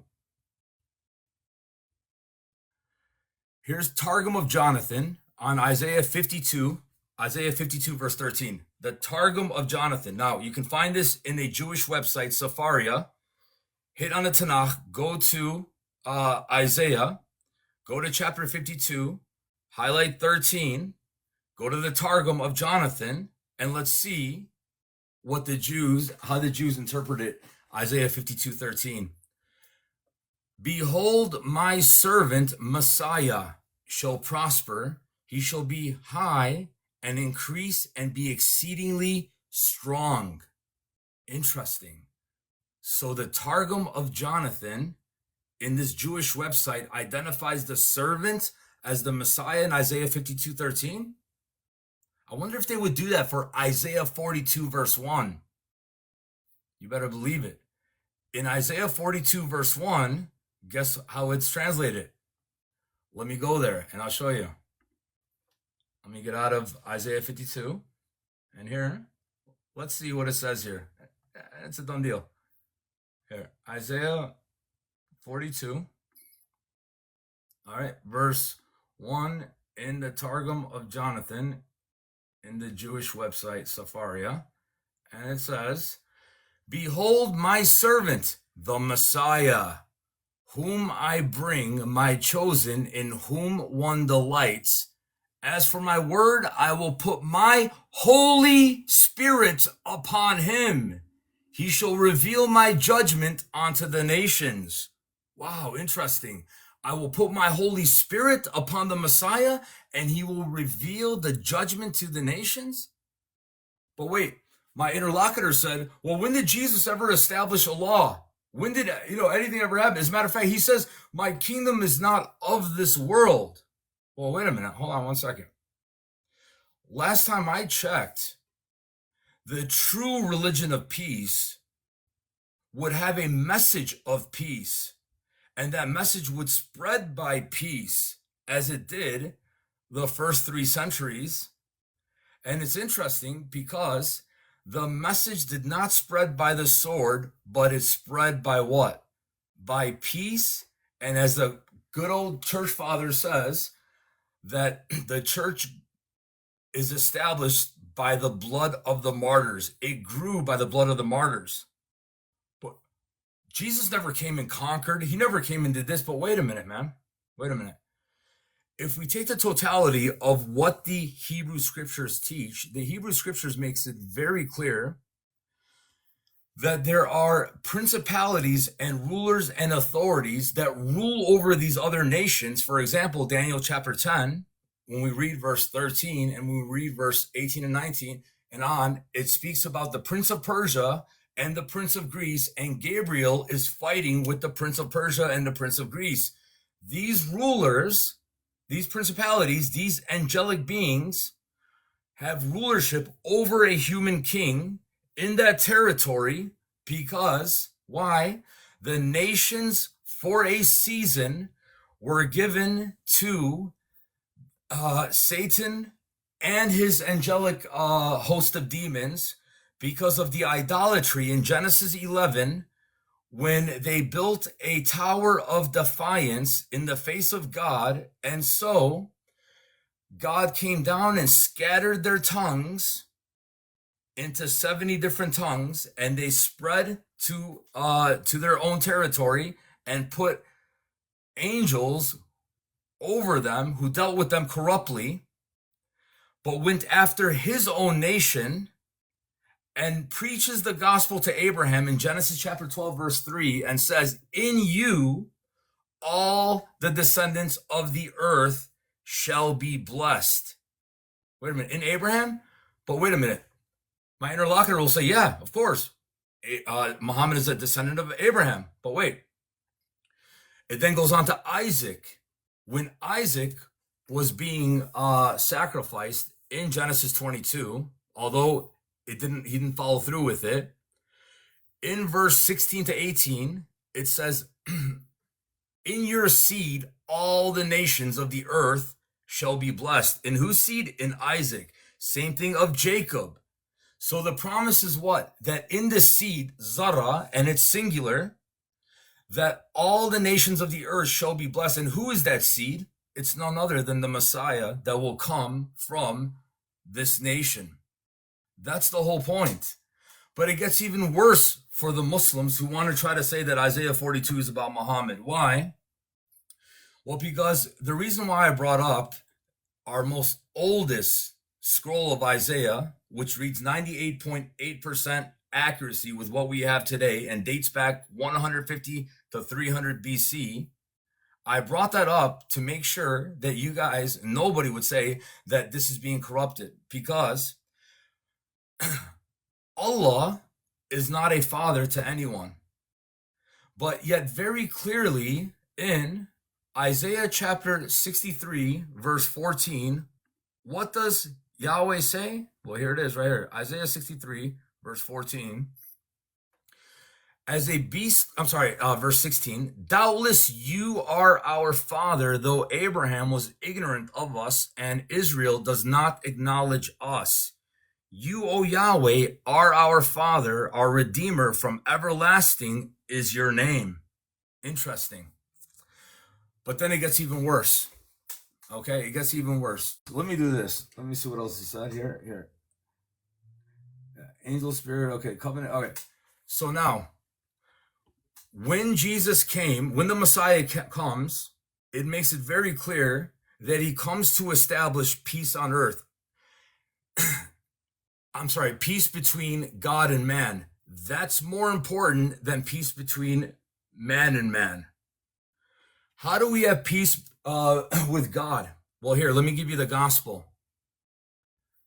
In the scriptures, in the Bible, sin is a debt that we owe to God. A debt that we owe to God. A debt that we can never pay back. Why? Well, because we continue sinning and incurring what? Debt. And therefore, we can never pay it back. So then what do? We're in trouble. Either God wipes us off the planet, or he makes a way for redemption, while at the same time he satisfies his divine justice, because every single sin in creation has to be accounted for. So this debt that no man can pay, guess who paid it? The Son of God became the Son of Man in order to pay a debt that none of us can pay to God. And in doing so, removing the curse that came with Adam, in which all who sin will die, that curse has now been removed from us.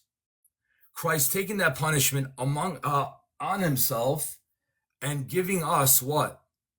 Hope in the resurrection, that when we die and resurrect, we will be like Christ, morally incorruptible and physically indestructible. That's the gospel message, that he establishes peace between God and man by virtue of paying a debt that no man can pay. But also, part of the atonement theories, of the 7 atonement theories, there's what's called Christus Victor, which means Christ was victorious over Satan and his angels. How?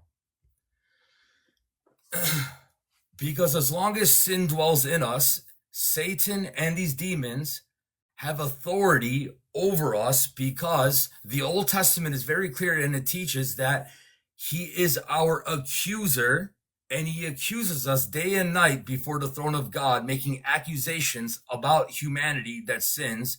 And unless we have a mediator that can come and mediate on our behalf, Satan will continue to what? accuse us and also have authority over our bodies. And so Christ came victorious, not waging war on humans, but waging war on an enemy that's far more advanced than humans. Central said, well, Jesus didn't come with a sword. Jesus didn't come with it. You know what's beautiful about that? You're absolutely correct. He didn't come with a sword. As a matter of fact, what he did and how he waged war and how he began to destroy the kingdom of Satan is with an act of love.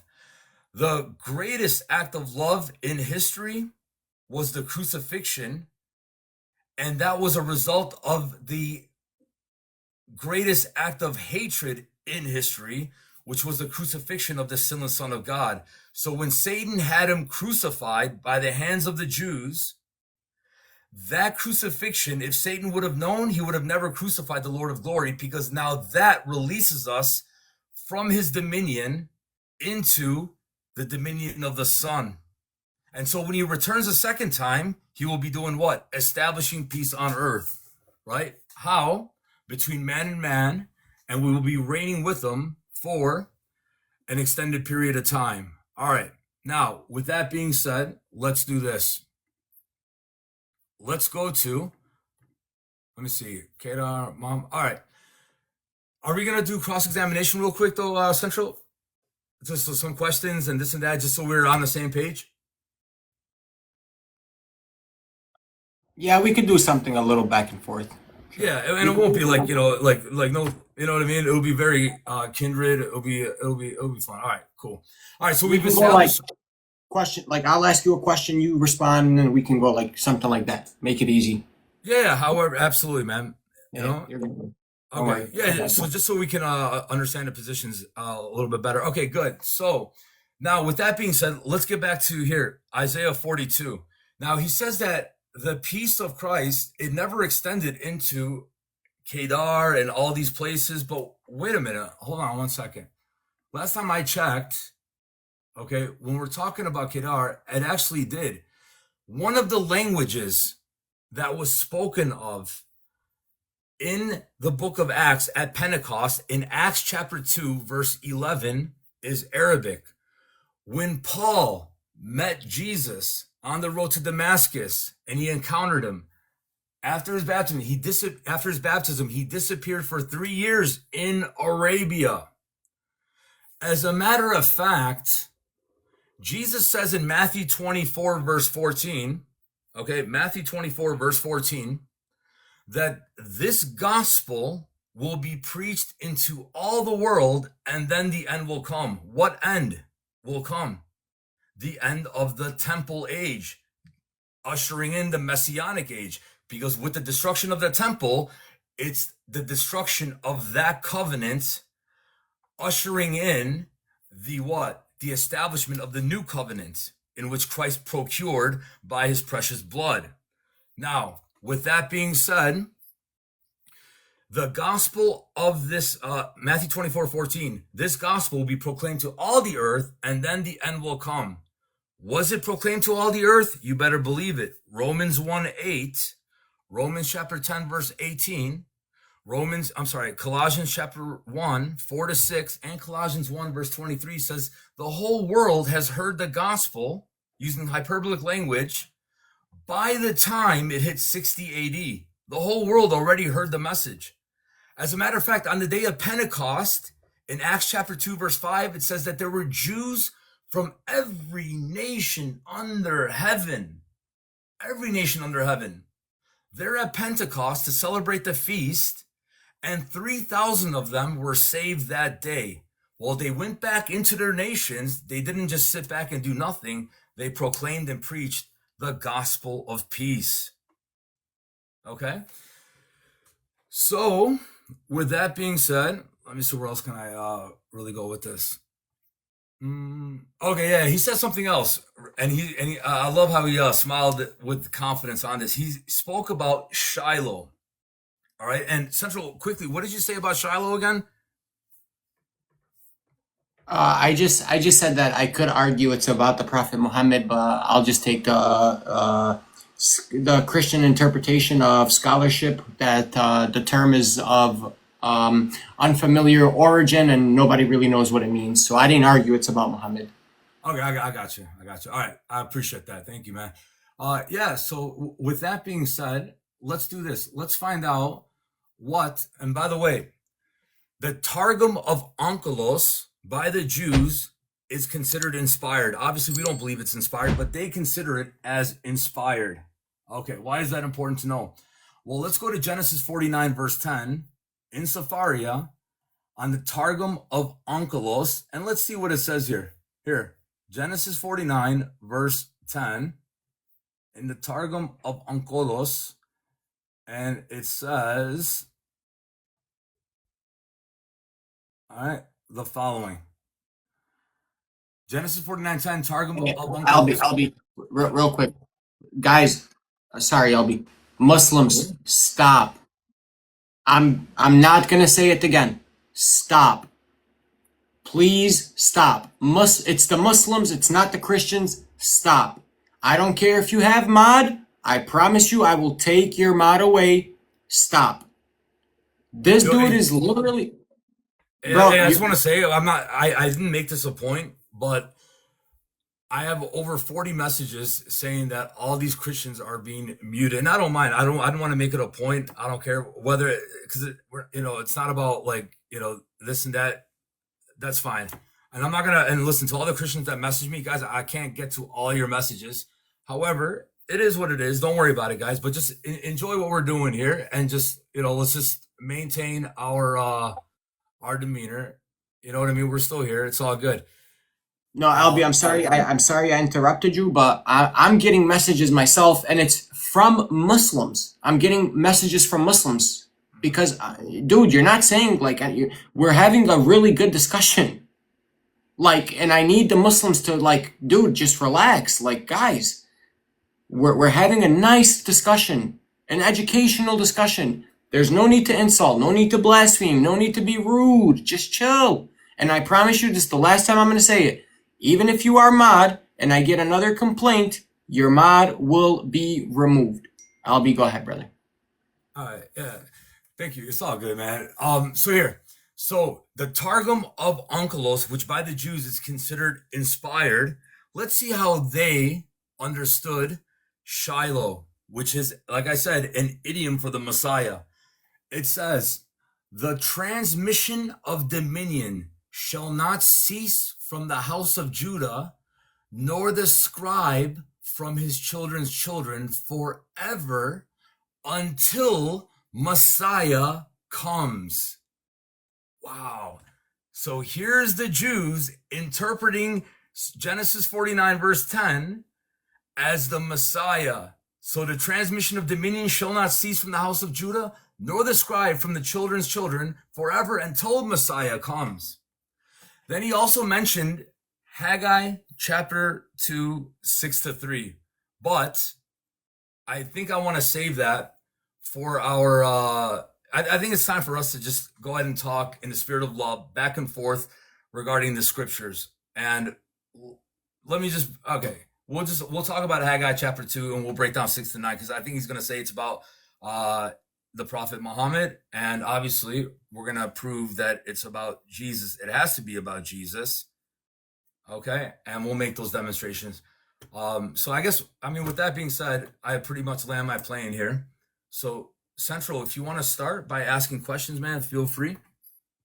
Is it cool? Because so technically that would have been your second rebuttal. Can I have one quick one and then we'll jump into the cross? Yeah, but it wasn't my second. So my opening came off kind of like a rebuttal. Yeah, but so I went, you went, I went. No, I went, you went. I went and then now you went. So two.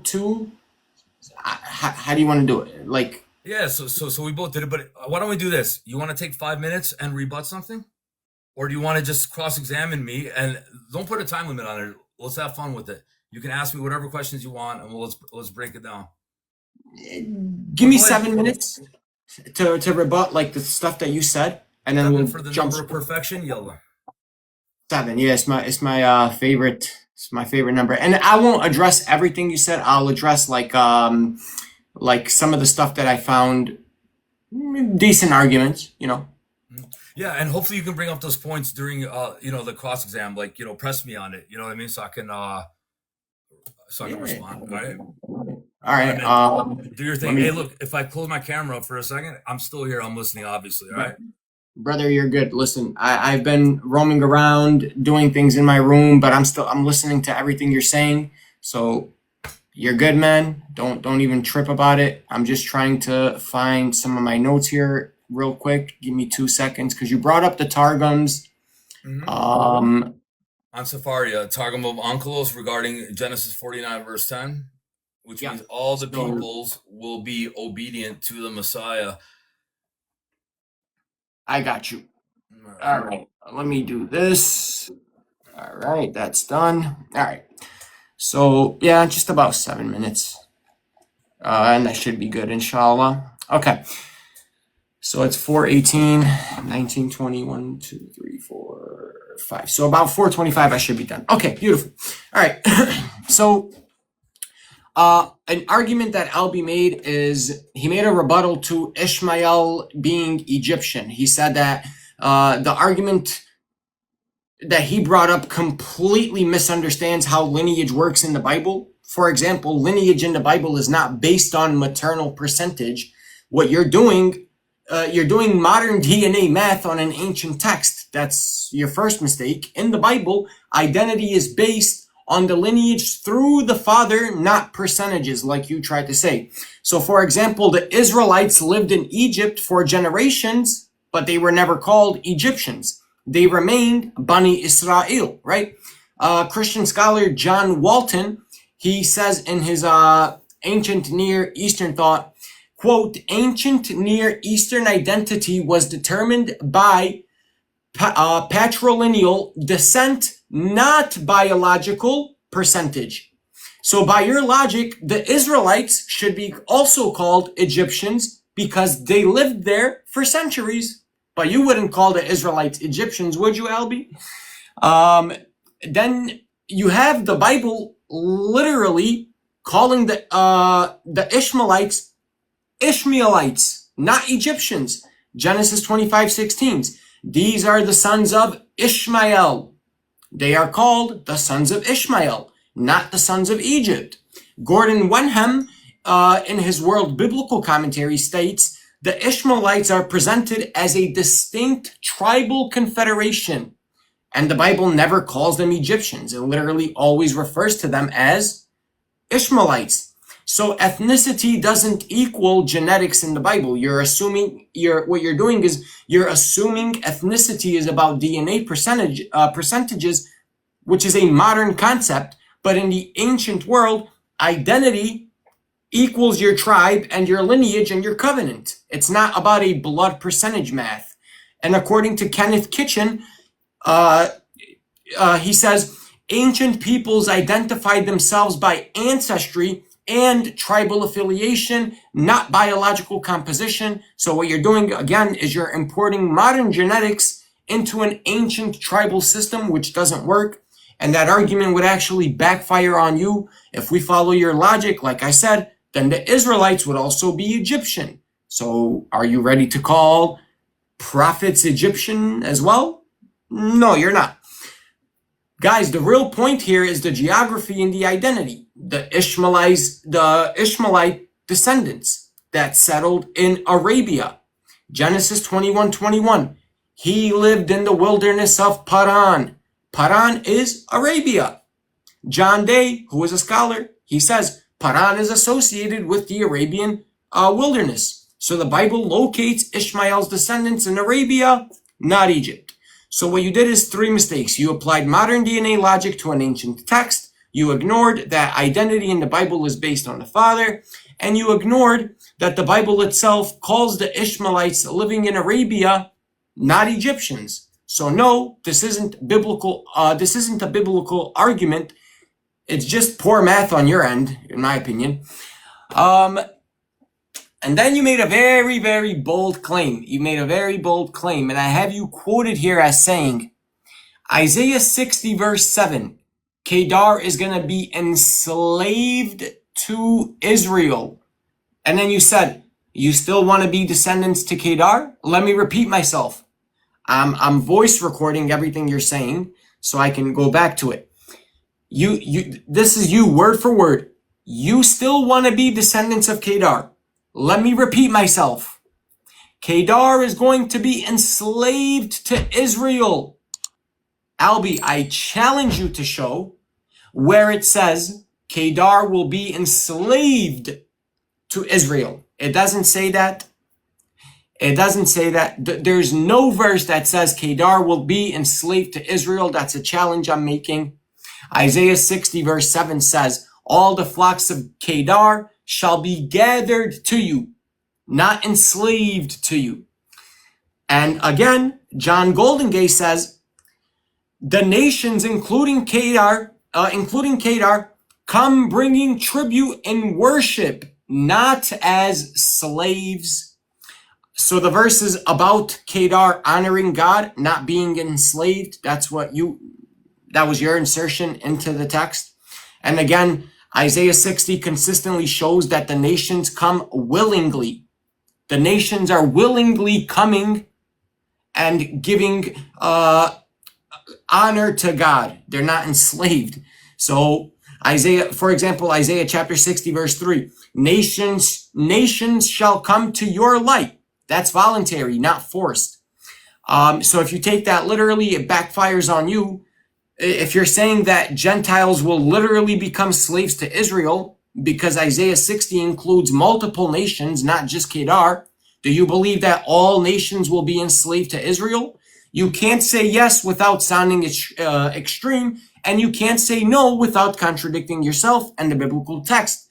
So what you did is, instead of refuting me, you actually proved that Kedar is still central, meaning even in Isaiah 60, Kedar is still mentioned as significant, present, and included in God's plan. Even your own verse highlights Kedar. It doesn't erase them, it includes them. And again, guys, remember, we're debating Isaiah 42. We're not jumping to Jesus being crucified according to the Targum, according to what the Jews... I don't care about the crucifixion of Christ right now. We're talking about Isaiah 42.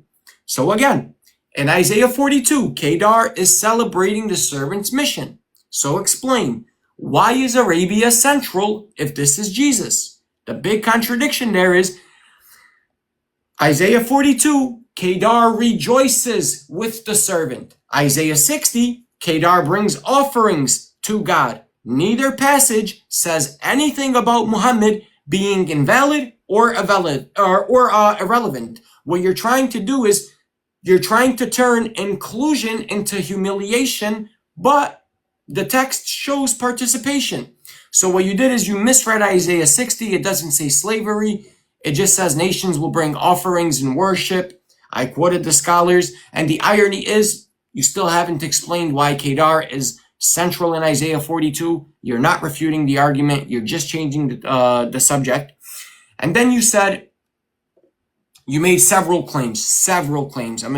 You said the Sharia says unalive people for calling Muhammad black. Let me grant you that. Irrelevant, unsubstantiated. First, this has nothing to do with Isaiah 42. That's you changing the topic. Even if I grant it, it does not need address. Or I'm sorry, it doesn't address Isaiah, Kedar, or the servant. So we're debating Isaiah, guys, not modern claims you haven't even substantiated. And then you said if Kedar is black, then, Muhammad is black. That's completely unsupported. Kedar had dark tents. This is what you said. Kedar had dark tents, therefore black people.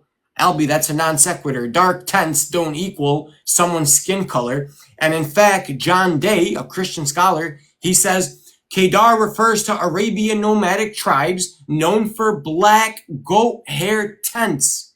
The tents were black, not the people. That's basic context, Albee. Then you went to Psalm 120 verse 5, which you misread completely.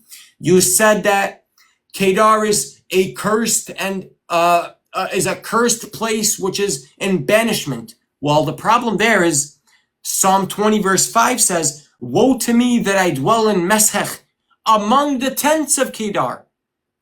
This is a personal lament, according to Derek Kidner in his Psalms commentary, who says that the psalm expresses distress at living among hostile or foreign people. It's not a theological condemnation of those regions. So again, it's a personal complaint, not a prophecy or a curse on Kedar. And again, this argument would backfire on you. If living among Kedar is bad, then living among any foreign nation would also be bad, because the Psalms use that language for exile and hardship. For example, the Israelites lament Babylon doesn't mean Babylon is cursed forever. So what you did is you turned a poetic lament into a theological judgment. Unfortunately, that's not how interpretation works. What you did again is you ignored the most important verse, Isaiah 42:11. Why is Kedar celebrating the servant if they are cursed or rejected? If Kedar is cursed and rejected, why are they celebrating the coming of the servant? What you're doing is you're contradicting yourself. You're saying Kedar is a bad place, but Isaiah 42 says Kedar will rejoice in the servant's mission. So which is it? Are they cursed or are they celebrating the servant? Two more claims I'll address. You went to the Targums. You said, you quoted the Targum and you said, the Targum says X, Y, and Z. Albee, I'm sorry, but the Targum you quoted, that's not the Hebrew Bible. That's a later interpretation. Bruce Metzger says the Targums are interpretative paraphrases, not literal translation of the Hebrew text. What you didn't do is you didn't quote Isaiah. You quoted a interpretation of Isaiah. And even the Targum itself shows interpretation bias. For example, the Targum that he quoted shows or inserts, oftenly, it inserts the term Messiah to expand the meaning and add commentary to Christian verses. Martin McNamara says the Targums frequently introduce messianic interpretations into the text, which is not original to the Hebrew Old Testament. And again, this backfires on you, because if you're going to use the Targum as authority, then you need to accept all of its interpretation, not just the ones that you like. And guess what? The Targums, again, sometimes interpret servant passages as Israel, sometimes a prophet. It's not always one individual. So Albee, you can't selectively use the Targum when it supports you and ignore it when it doesn't. That's a big no-go.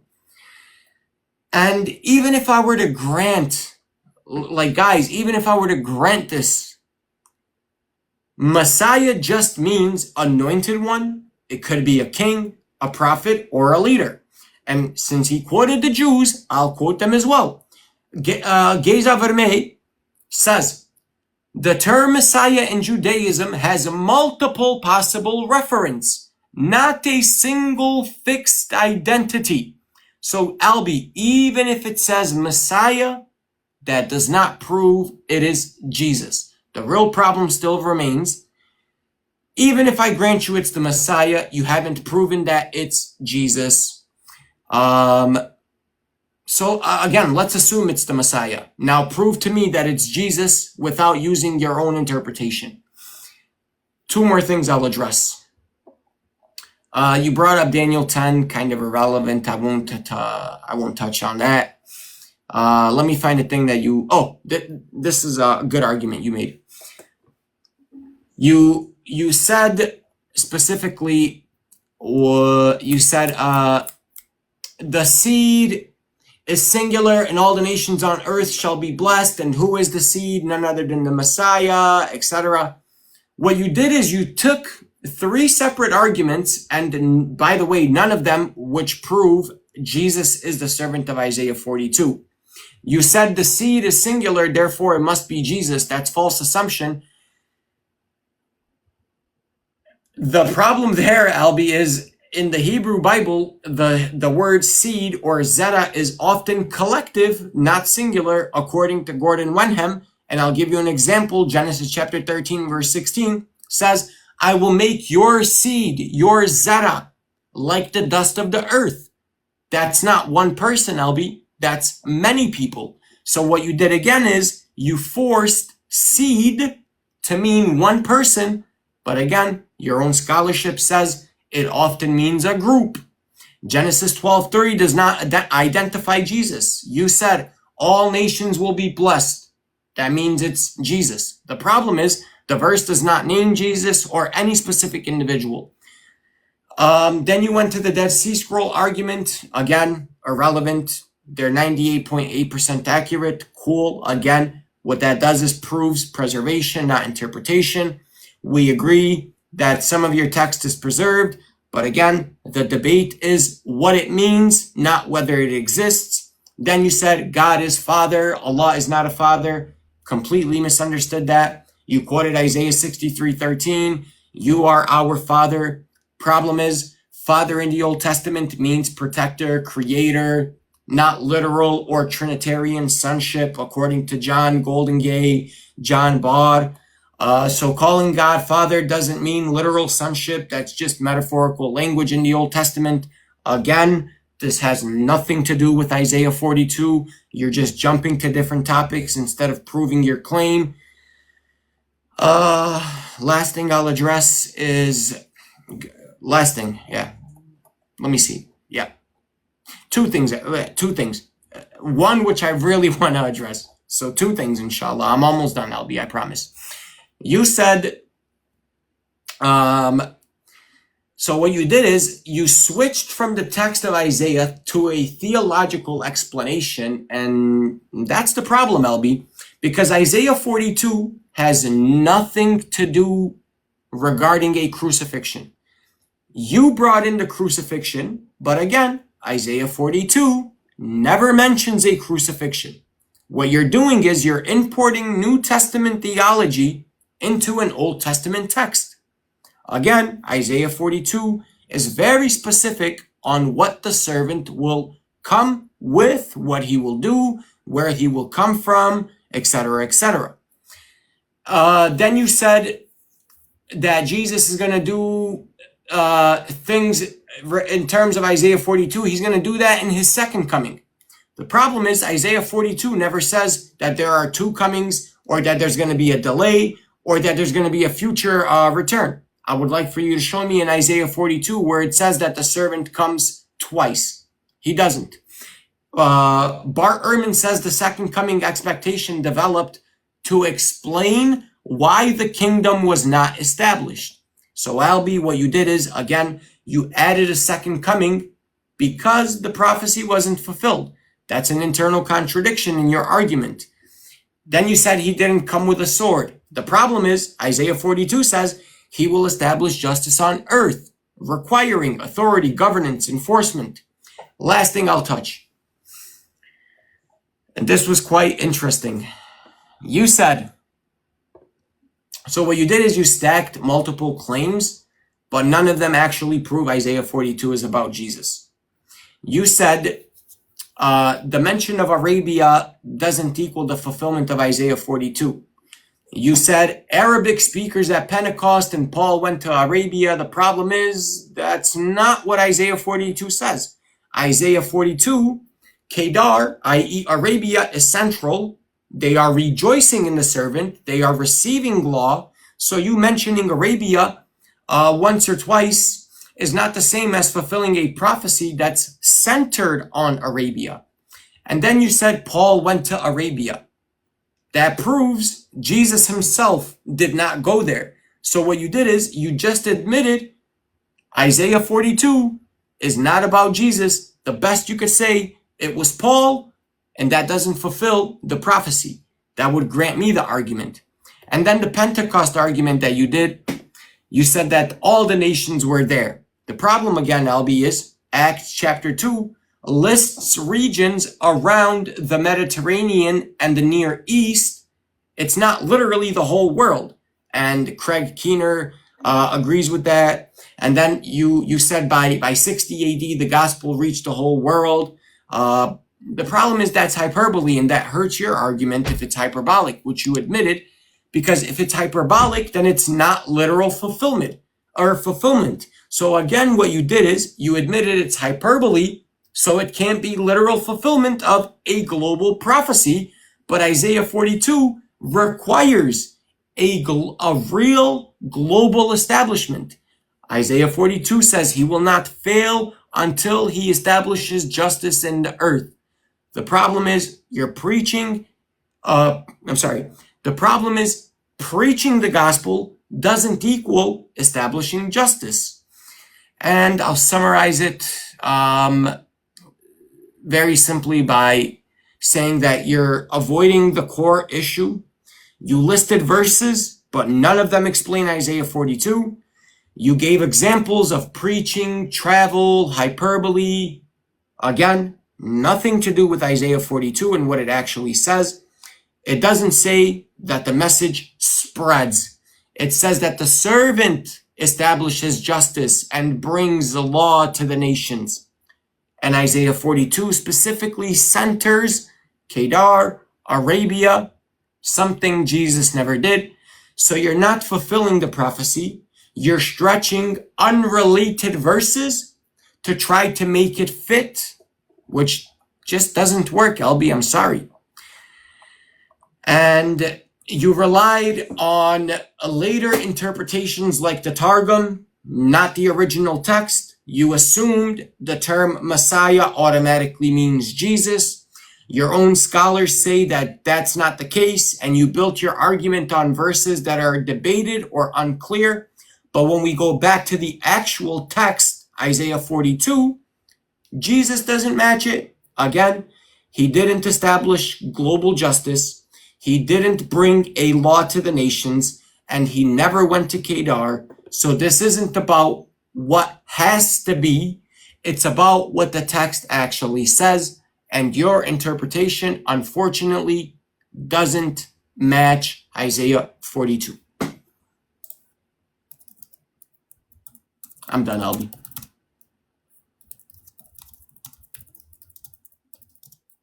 Okay. All right.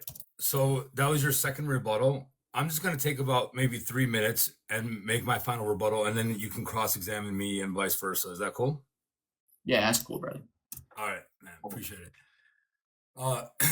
Just for clarification, though, you said that Christianity never made it to Arabia, right? Medina and all that.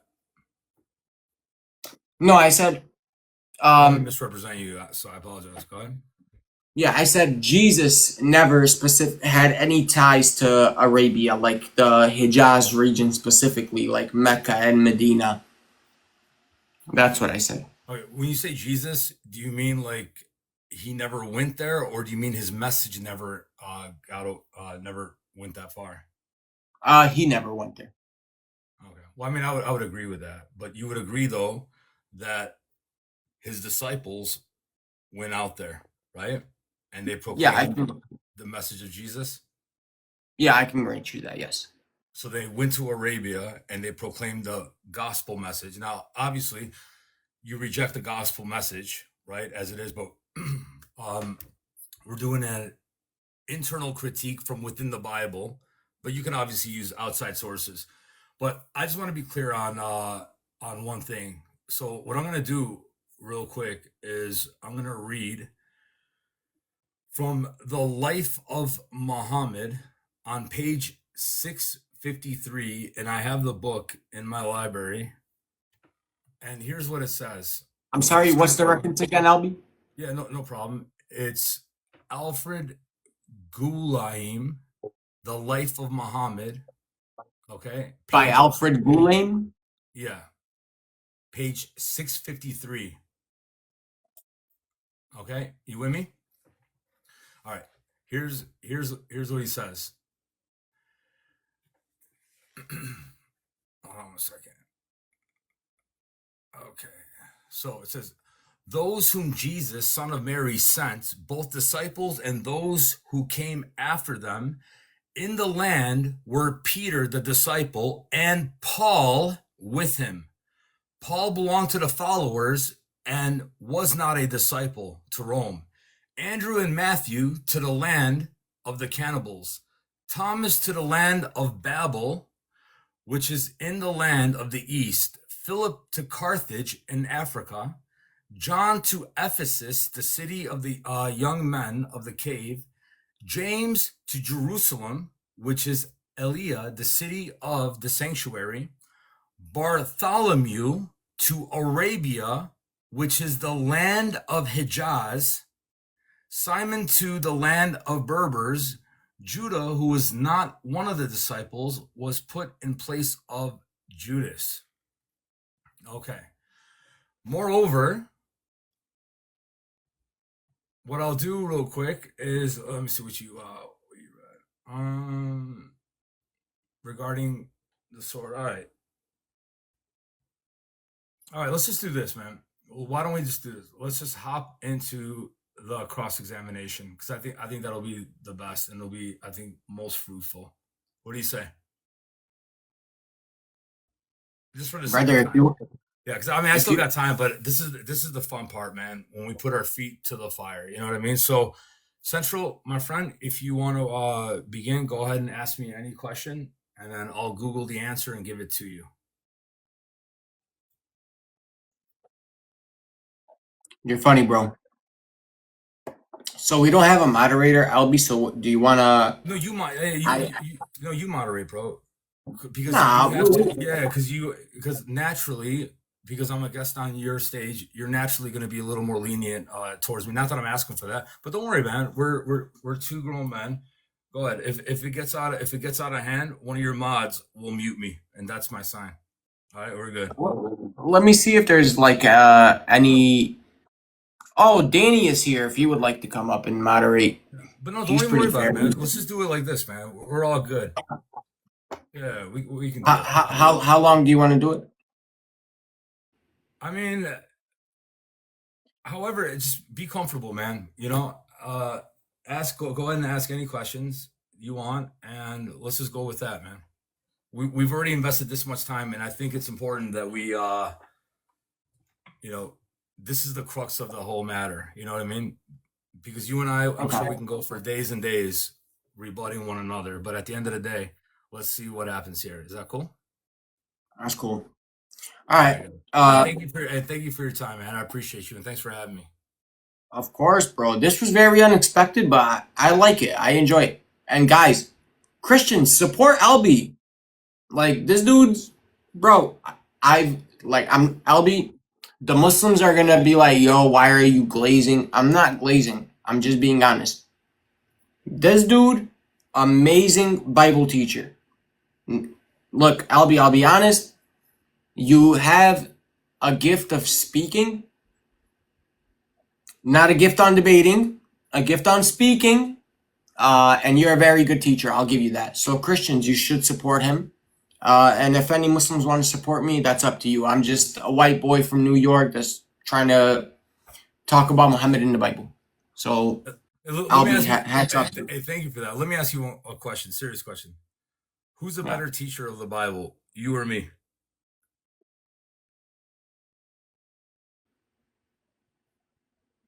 Come on, bro. You know what you got to say, right? Come on, bro. Who is it? Come on, just say it. Um, Teacher, I would say you because you obviously know the text a lot more than me. You're a practicing Christian. You read the Bible on a daily basis. I I The, the, appreciate that. the, But this is who you are, brother. You know. the reason why I asked that is because you just conceded the whole debate. I'm just playing, man. All right, go ahead, Central. I'm just joking around, man. No, go Oh ahead, man. Lord. That was a double-edged sword. I was just messing around with you, man. All right, go ahead, Hey, bro. Take your time, man. Ask questions and give me 3 hours to answer each one. got you. All right. Do you agree?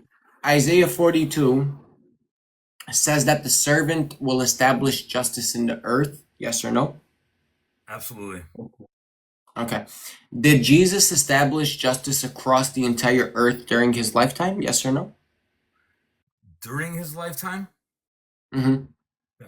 Well, so what we believe about that and what the Hebrew scriptures teaches is that the way he established justice is by virtue of taking the divine punishment that was due unto us amongst him upon himself, so that justice would be applied by virtue of God's justice being satisfied in Christ by removing the curse from us. So, yes, justice was established in the earth, but it doesn't mean that every single human being will believe in it and therefore justice will be established in that way. No, whoever puts their trust in him, because again, it says he will be a light to the nations.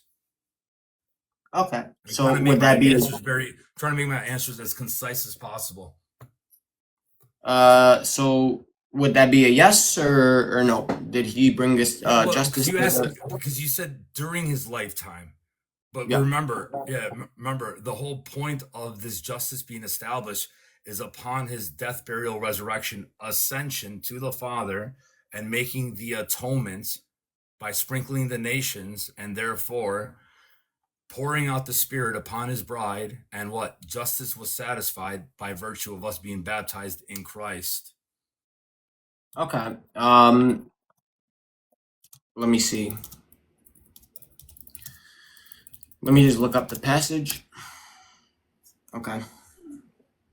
So in Isaiah 42, right? Mhm. It says, excuse me. Where is it? I just lost it. I'm sorry.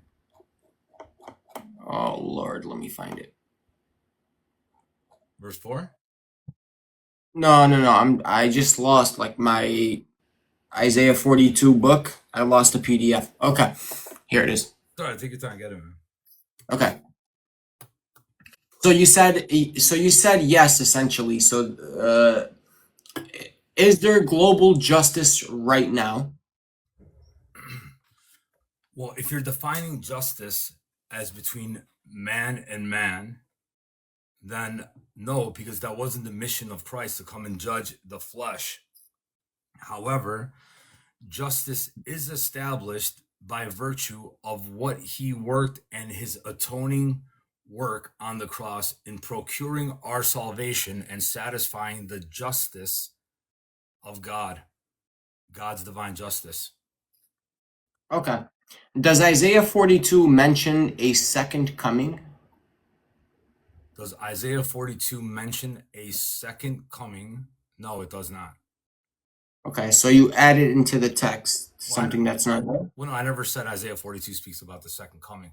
I used other passages. Like, for example, Isaiah chapter 66, verse 15 to 17, which is quoted by Paul in Second Thessalonians chapter 1, 7 to 10, is quoted about Yahweh who's coming to judge all flesh in the second advent. Well, we know that Yahweh to be Jesus, the Messiah, the Son of God.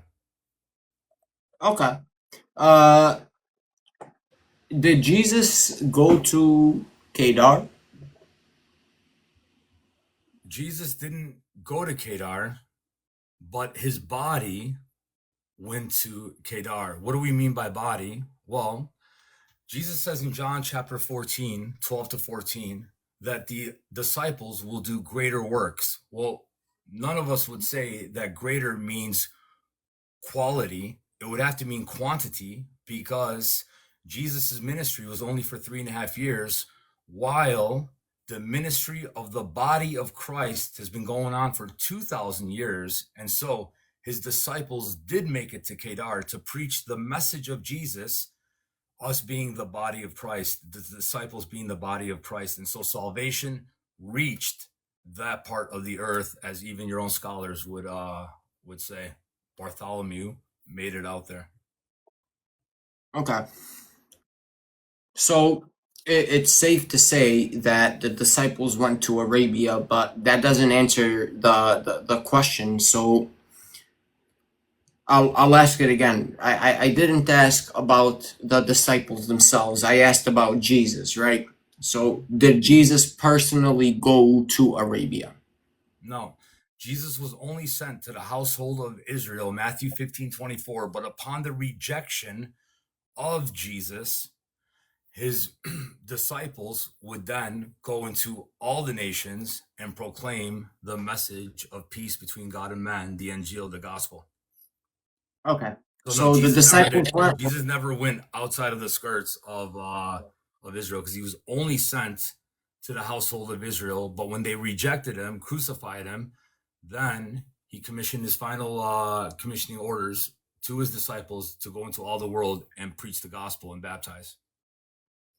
Okay. So then you would have to say that the servant himself didn't fulfill that part of the prophecy. It was fulfilled by his followers. And if the followers are fulfilling something, if followers fulfilling something counts, then any religion spreading later would qualify. Incorrect. That's not fulfillment. That's just stretching the text. All right, incorrect. And let me just tell you, what do I mean by that?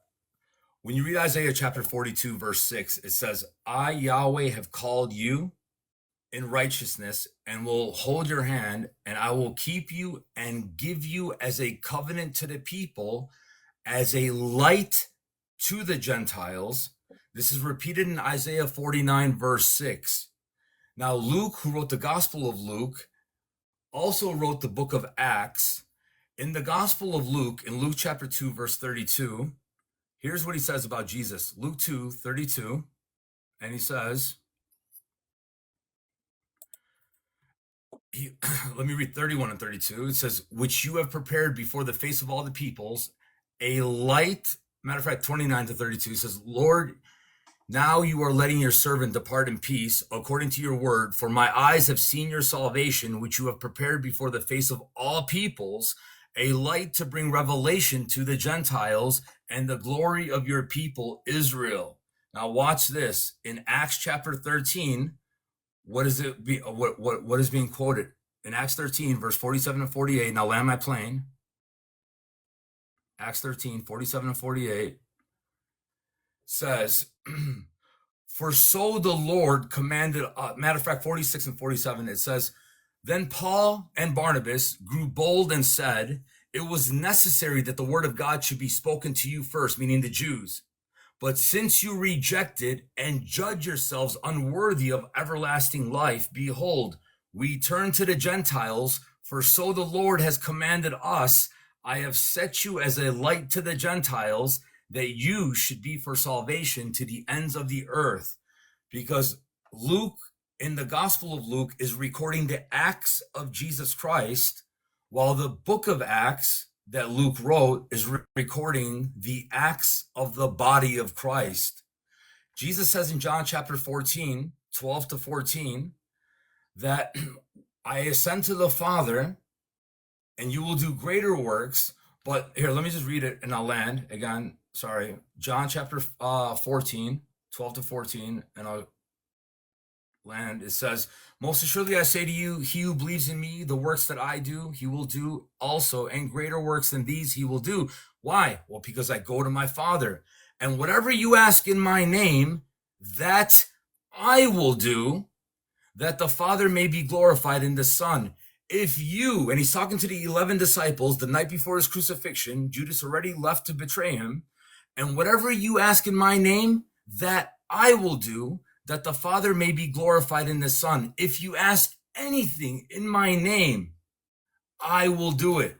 So yes, the apostles went into all the nations to proclaim the gospel, but who was doing the works through the apostles? Jesus Christ. But how can that be? Well, because he's not simply a man, he is the God-man, the Son of God, who is Son of Man. You said that Jesus never went to Arabia, but his disciples did. Is Isaiah 42 about the servant himself, or is it about his followers? Isaiah chapter 42 is about the servant himself. Oh, okay. 42, So 1 Jesus through yeah, himself. 1 through 6. Hmm. So then Jesus himself would have to go there, not his disciples fulfilling it. No, where does it say that? Well, you just said it. It's about the servant. So Right. then it would Well, have to be Jesus that goes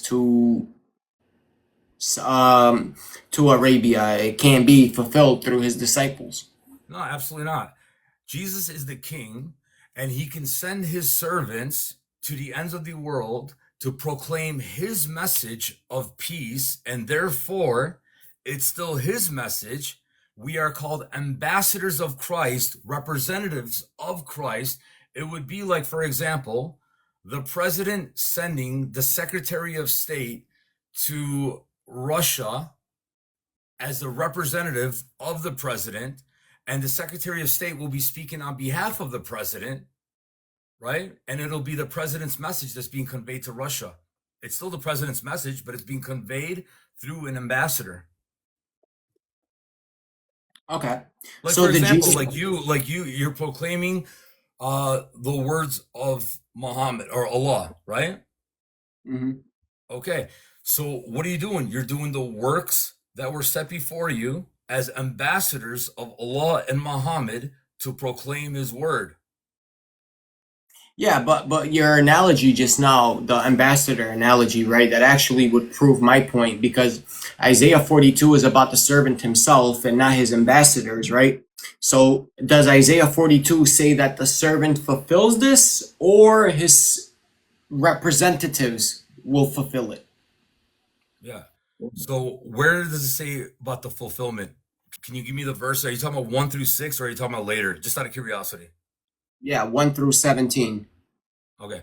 Well, before we get to 1 through 17, if we just read 1 through 4, the fulfillment of that is in Matthew chapter 12, 17 to 21, just to be really clear. But then, moreover, when we read verse 6, it says, I, Yahweh, have called you in righteousness and will hold your hand. I will keep you and give you as a covenant to the people, as a light to the Gentiles, to open blind eyes and to bring out prisoners from the prison, those who sit in darkness from the prison house. So now, in what way was the servant, or I can't ask you questions. The servant was given up as a covenant, as reiterated in Isaiah 49, verse 8, and in Isaiah 52, verse 15. He sprinkles many nations. In what way was he given as a covenant to the people to sprinkle many nations? By virtue of appeasing the divine justice of God, as read in Isaiah 53, 1 through 12.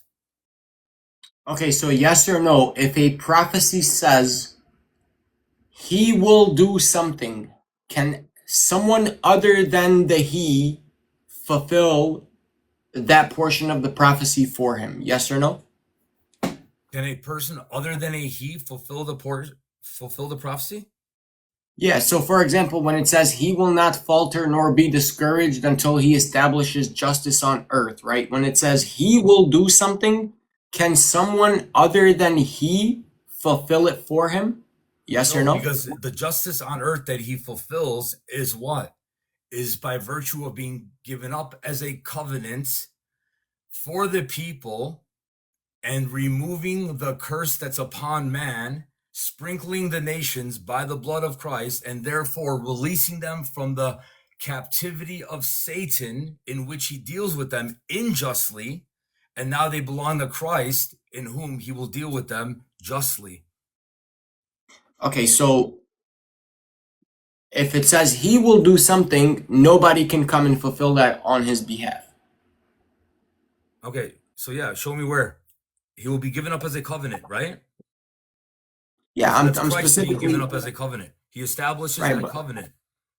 but in Isaiah 42, when it says he will bring justice to the nations, Hmm? right? That's Jesus, right? Exactly. By procuring salvation through Calvary's cross. That's not what Isaiah 42 says, though. But that's what Isaiah says. Isaiah 42. Well, look, here, I'm going to just simply read this. Isaiah 42, verse 6 says, I, Yahweh, have called you in righteousness and will hold your hand. I will keep you and give you as a covenant to the people, as a light to the Gentiles. Now, you're saying that this is Muhammad, just to understand, correct? Yes. Okay. Now, remember what we just read here in Isaiah 42, verse 6. Now, when we go to Isaiah 49, okay, verse 8, it says, thus says Yahweh, in an acceptable time I have heard you, and in the day of salvation I have helped you. I will preserve you and give you as a covenant to the people to restore the earth, to cause them to inherit the desolate heritages. You wouldn't say that this is about Muhammad, though, would you? Isaiah 49? Isaiah 49, verse 8, because it's the same syntax in the Hebrews being used of the servant being given up as a covenant to the people to restore the earth. And 2 verses prior, verse 6, it says, indeed, he says, it is too small of a thing that you should be my servant to raise up the tribes of Jacob and to restore the preserved ones of Israel. I will also give you as a light to the Gentiles, that you should be my salvation to the ends of the earth, including Kedar. Yeah, so Albee, if another prophet's follower spreads globally, does that mean that the follower fulfilled the prophecy? Or does it mean that the servant fulfilled the prophecy? The servant fulfilled the prophecy. In what way? By virtue of his message of peace, the gospel being proclaimed to the ends of the earth, because the whole point of it is peace between God and man. And that message is the gospel message, that Christ came to establish peace between God and man. So when it says he will not falter nor be discouraged, that's not specifically about Jesus, that's about Jesus and his followers. No, that's actually about Jesus right there, because it's quoted. Okay. So it's quoted right here in Matthew chapter 12, 17 and on. It says that it might be fulfilled, which was spoken by Isaiah the prophet, saying, behold, my servant in whom I have chosen, my beloved, in whom my soul is well pleased. I will put my spirit upon him, and he will declare justice to the Gentiles.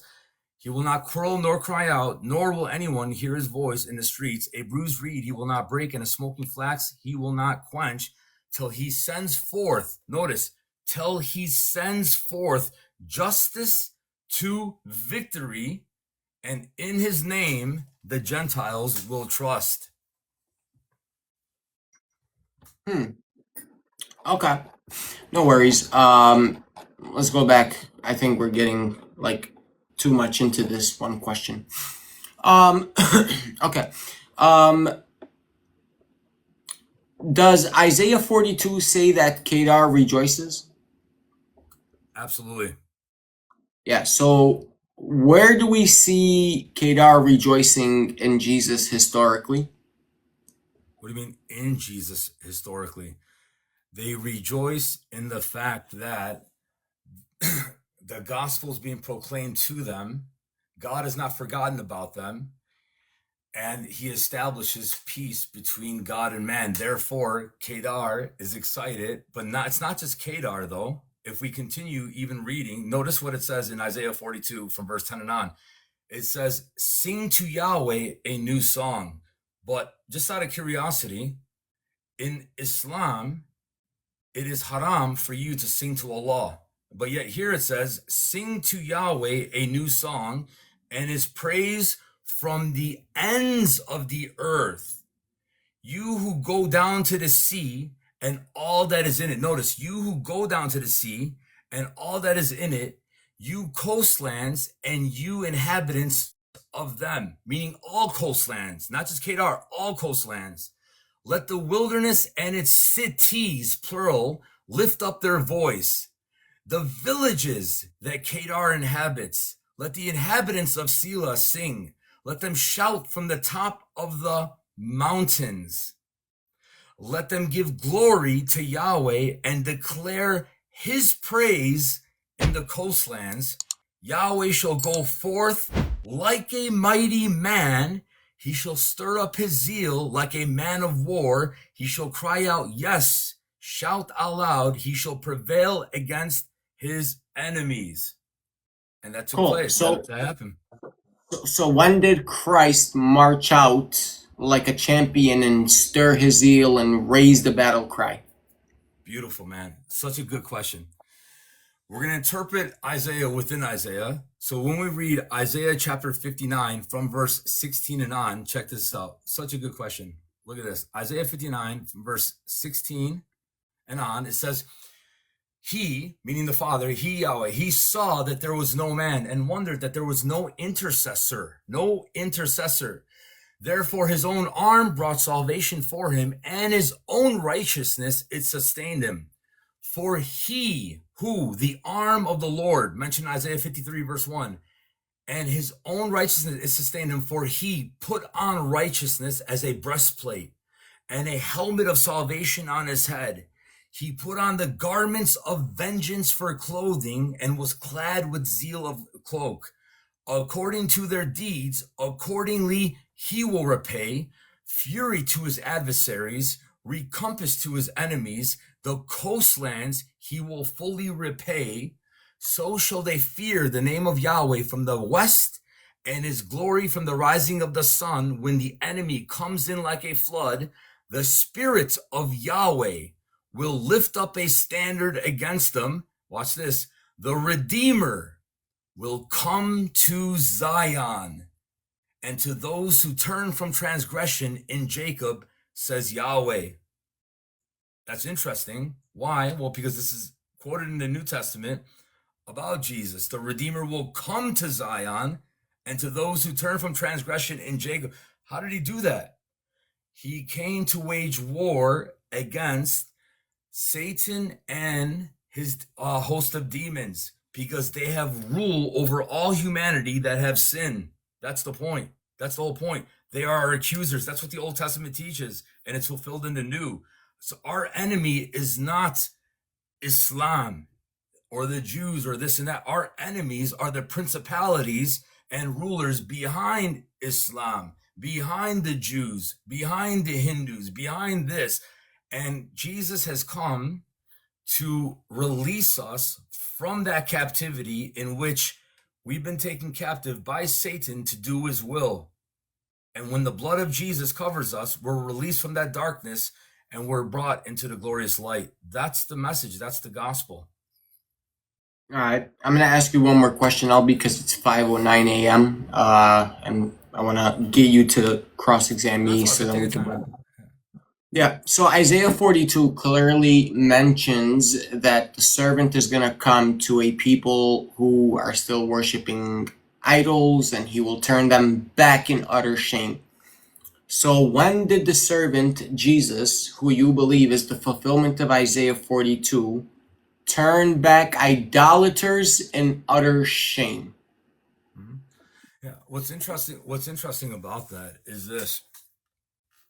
There's a song of Moses, right?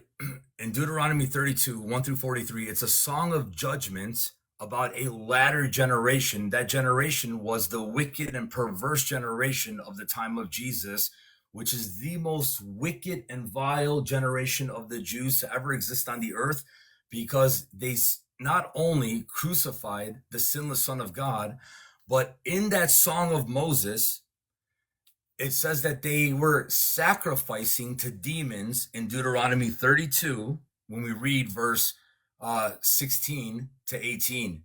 So even within Israel itself, they were sacrificing to demons. But it doesn't stop there. You asked a very good question, and let me cross-reference this with something that would make a lot of sense to maybe some people. I don't know, hopefully you, but let's see. In Jeremiah chapter 16, when we read from verse 14 and on, it says, therefore, behold, the days are coming, says Yahweh, that it shall no longer be said, Yahweh who lives, who brought up the children of Israel from the land of Egypt. Meaning, no longer will this Passover that was established in Exodus, no longer will you be remembering that. Why? Well, because there's going to be a greater Passover, Christ our Passover lamb, 1 Corinthians 5:7. But now notice what it says. But Yahweh who lives, who brought up the children of Israel from the land of the north and from all the lands where he had driven them, he will bring them back into their own land, which I gave to their fathers. And behold, I will send for many fishermen. Jesus says in Matthew chapter 4, verse 19, follow me and I will make you fishers of men. Behold, I, Yahweh, will send for many fishermen, says Yahweh, and they shall fish them. And afterwards I will send for many hunters, and they shall hunt them from every mountain and every hill, and out of the holes of the rocks. For my eyes, almost done, for my eyes are on all their ways. They are not hidden from my face, nor is their iniquity hidden from my eyes. And first I will repay double for their iniquity and their sin, because they have defiled my land. They have filled my inheritance with the carcasses of their detestable and abominable idols. O Yahweh, my strength and my fortress, my refuge in the day of affliction, the Gentiles shall come to you from the ends of the earth and say, surely our fathers have inherited lies, worthlessness, and unprofitable things. Will a man make gods for himself which are not gods? Notice, the Gentiles will be coming to Yahweh and forsaking their gods and receiving what? The God of Israel. And notice what he says. At first, I will repay double for their iniquity and their sin, because they have defiled my land and have filled my inheritance with the carcasses. Why is that important? I landed with this point. All right, just one more minute, if you don't mind, bro. Most scholars would say that the new Exodus begins in Isaiah chapter 40 and onwards. Jesus speaks about this Exodus. If you read the Greek in Luke chapter 9, verse 31, when he was speaking to Moses and Elijah on the Mount of Transfiguration about his Exodus that will take place at Calvary's cross in the following week at the crucifixion. So when you read Isaiah chapter 40, 1 and on, notice what it says. Comfort, yes, comfort my people, says your God. Speak comfort to Jerusalem and cry out to her that her warfare is ended, that her iniquity is pardoned. For she has received from Yahweh's hand double for all her sins. The voice of the one crying in the wilderness, prepare the way of Yahweh, make straight in the desert a highway for our God. Every valley shall be exalted, and every mountain and hill brought low. The crooked places shall be made straight, and the rough places smooth. The glory of Yahweh shall be revealed, and all flesh shall see it together, for the mouth of Yahweh has spoken. This is clearly referenced of Jesus in Mark chapter 1, verse 2 and 3, and elsewhere regarding the new Exodus that's being taken place by Christ, because as he spread the Israelites to all the ends of the earth, now what he's going to be doing is he's going to be gathering them back from those lands that he scattered them to, but not just them, also the Gentiles that are amongst them. And he will bring them to the heavenly Jerusalem. Go ahead. Sorry. Yeah, but where did he turn back idolaters in utter shame? Yeah, beautiful. The Jews during the time of Jesus that rejected Jesus were idolaters. Deuteronomy 32, 16 to 18. Do you want me to read for you Deuteronomy 32, 6 to 8? 16 to 18, I'm sorry. Remember, Deuteronomy 32, 1 through 43 is about a song of judgment that takes place during the time of Jesus about that generation, that latter generation, because it's called a wicked and perverse generation. Jesus says that the Jews are a wicked and perverse generation in Matthew 17, verse 17. So let me read for you first, Deuteronomy 32. I got it pulled up, 16. but this is talking to the Israelites of Moses. No, it's not. Do you know how you know that? Yeah, it says they sacrifice to false gods, which are not God, gods they have not known, gods that recently appeared, gods your ancestors did not fear. You deserted the rock who fathered you. You forgot the God who gave you birth. Okay. So you're saying it's speaking about the time of Moses during that time? Mm-hmm. Okay. You know, that can't be though, right? Because it says right here, it says in the Song of Moses that this is a latter generation that will be fulfilling this. You know that? Where? Okay. Notice what verse, so it ends with verse 43, right? Mm-hmm. Okay. So verse 44 Yeah, says, no, so no, Moses, no. It ends with verse 52. no, the song of Moses, the song of judgment ends in verse 43. Which song of judgment? So Deuteronomy 32, 1 through 43 is a song of judgment about a latter generation. Oh, okay. My bad. Yeah. The chapter continues, yes, after 43, but the song ends in verse 43. You with me? Yeah. Okay. So now notice what Moses, after the song ends, notice what he says in 44. So Moses came with Joshua, the son of Nun, and spoke all the words of this song in the hearing of the people. Moses finished speaking all these words to all Israel, and he said to them, set your hearts on all the words which I testify among you today, which you shall command your children to be careful to observe all the words of this law, for it is not a futile thing for you, because it is your life, and by this word you shall prolong your days in the land which you cross over to Jordan. Yahweh spoke to Moses that very same day, saying, and then he goes on. But the whole point is this generation. Notice what it says in verse 20 of Deuteronomy 32. It says, and he said, I will hide my face from them. I will see what their end will be, for they are a perverse generation, children in whom have no faith. Well, wait a minute. They are a perverse generation. He will hide his face from them. God didn't hide his face from the Israelites that he was bringing up out of Egypt into the land of milk and honey. So Wait, then, so what idols did the Israelites worship well, during the time of Christ? they were sacrificing to demons. Look what it says in 16. They provoked him to jealousy with foreign gods, with abominations. They provoked him to anger. They sacrificed to demons and not to God, to gods they did not know, to new gods, new arrivals that your fathers did not hear. Notice that your fathers did not hear. Is there proof in the New Testament that they did that? Absolutely. John chapter 15, if you read, and this is the night before the crucifixion, John 13 and John 17 is all one night, one context. If you read John chapter 15, 21 to 25, notice what it says there. They will treat you this way because of my name, for they do not know the one who sent me. They, the Jews. Go ahead. You want me to Yeah. read it for you? I got it. Yeah. Okay. So watch this. I'll read it for you just for the sake of the people. Good questions. But it doesn't say that they Remember, I worshipped said, well, idols. hold on. But it's John 15. I said 21 to 25. So let me read it for you. All right. Here. John chapter 15, 21 to 25 says,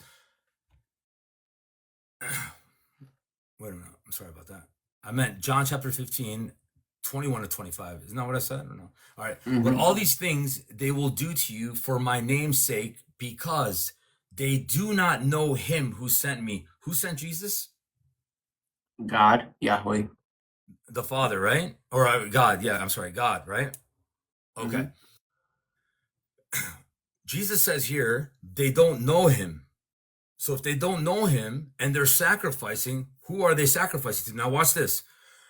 If I had not come and spoken to them, they would not have no sin. But now they have no excuse for their sin. He who hates me hates my Father also. If I had not done among them the works which no one else did, not even Moses, they would have no sin. But now they have seen and also hated both me and my Father. But this happened that the word might be fulfilled, which is written in their law.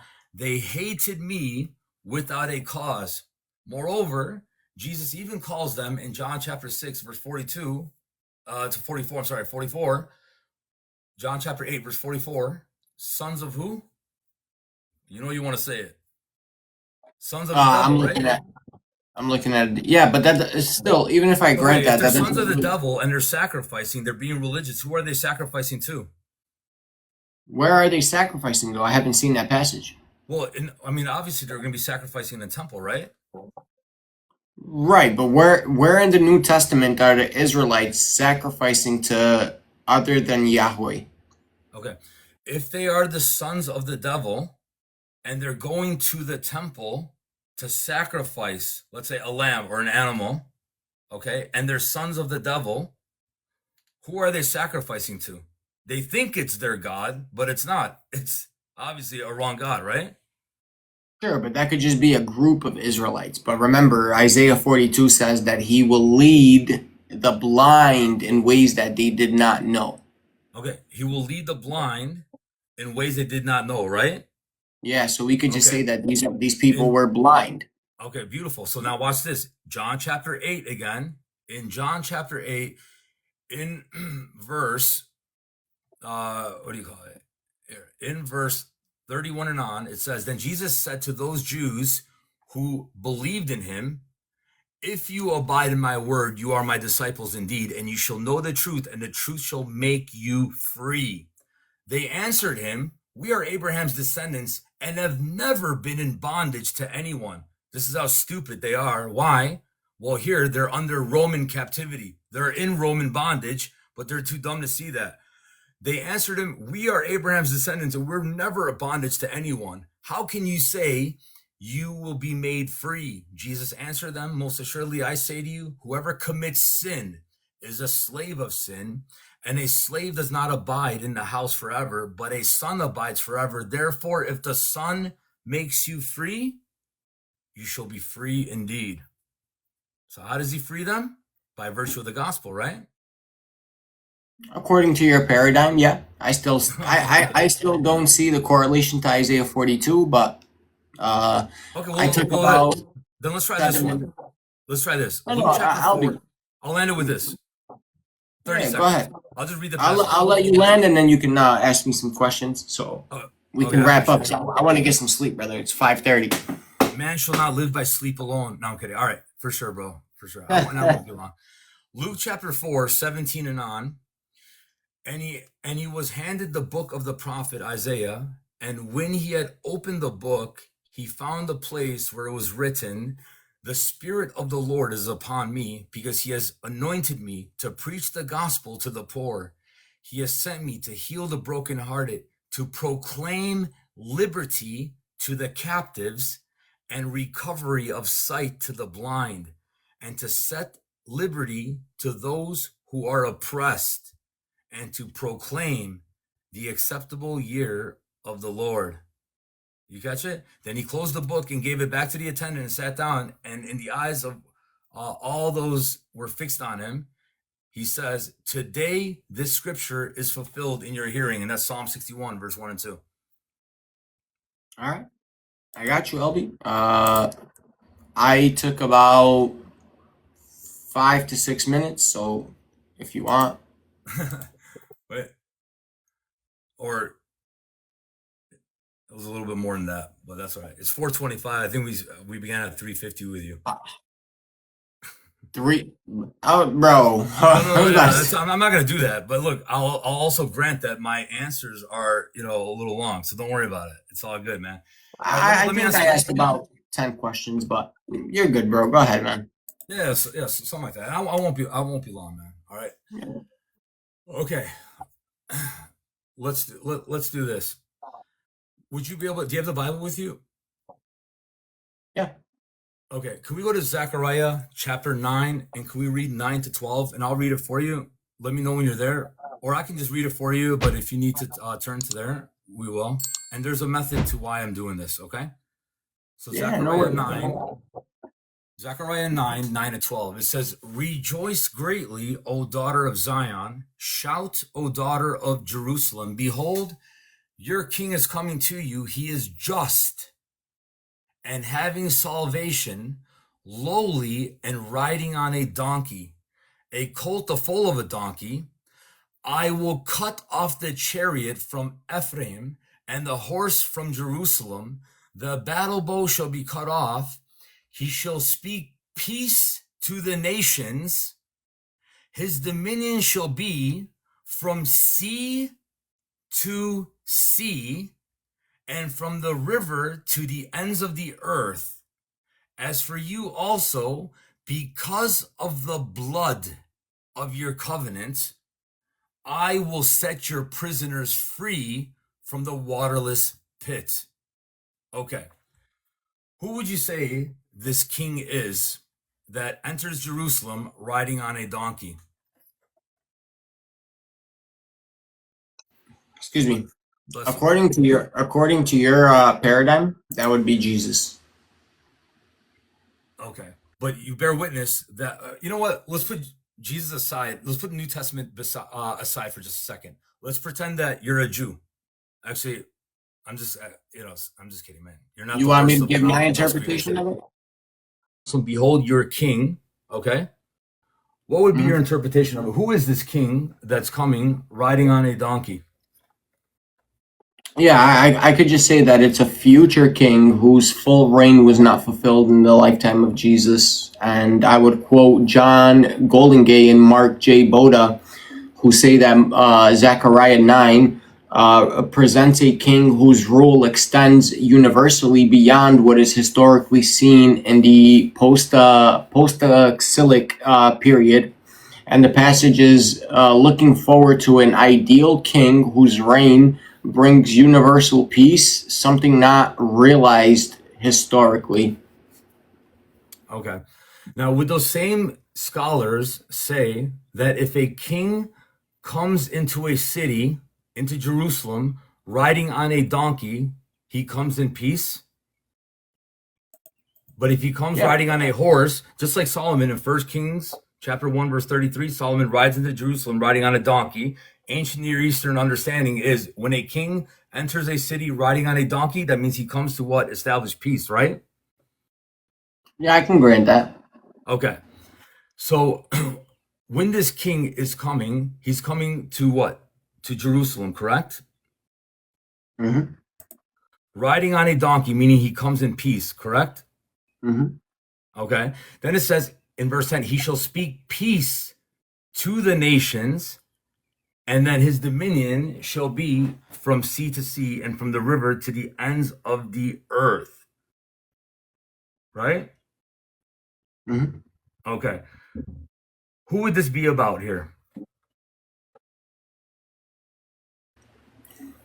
I believe it's about a king Hmm? who is bringing global justice, and he will establish global dominion, right? And even if part of it is applied to Jesus, the prophecy, in my opinion, describes a global reign that wasn't completed in the lifetime of Christ, right?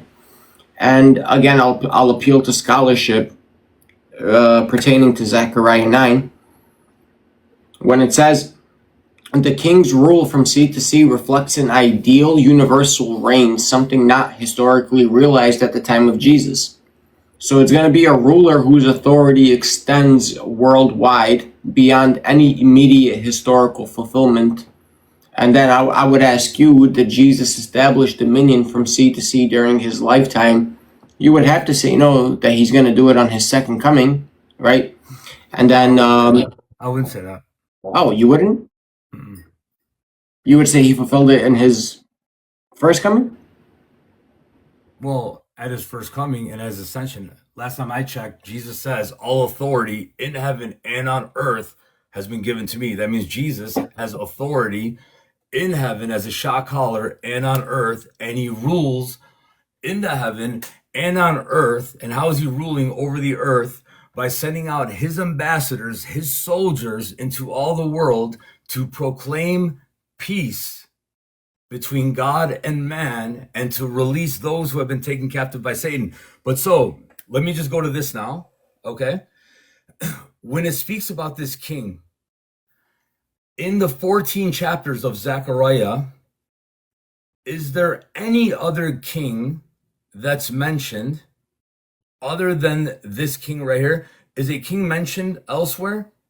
And if it is, isn't it always a reference to Yahweh being king?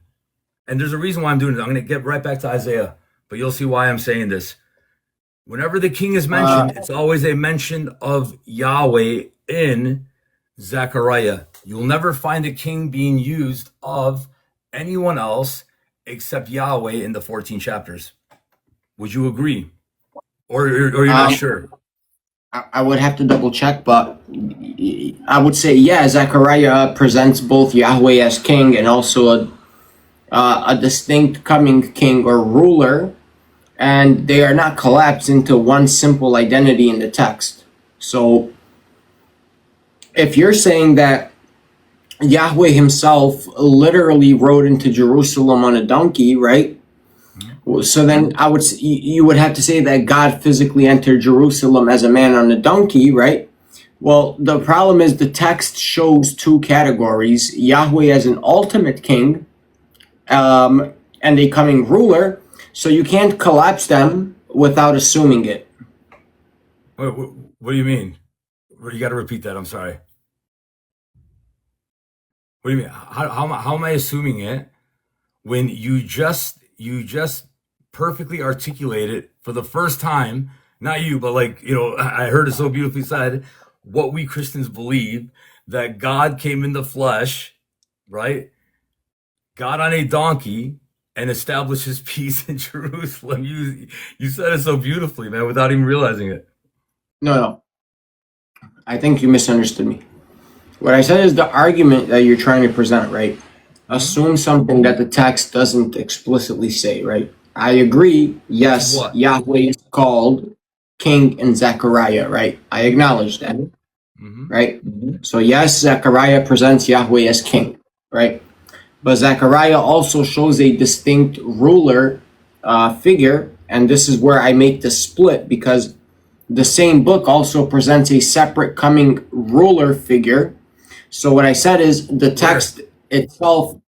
What do you mean? Where what? Where you said the same book has a distinct ruler figure. I'd like to know chapter and verse, because that ruler figure, who is king, is identified as Yahweh, who's being sent.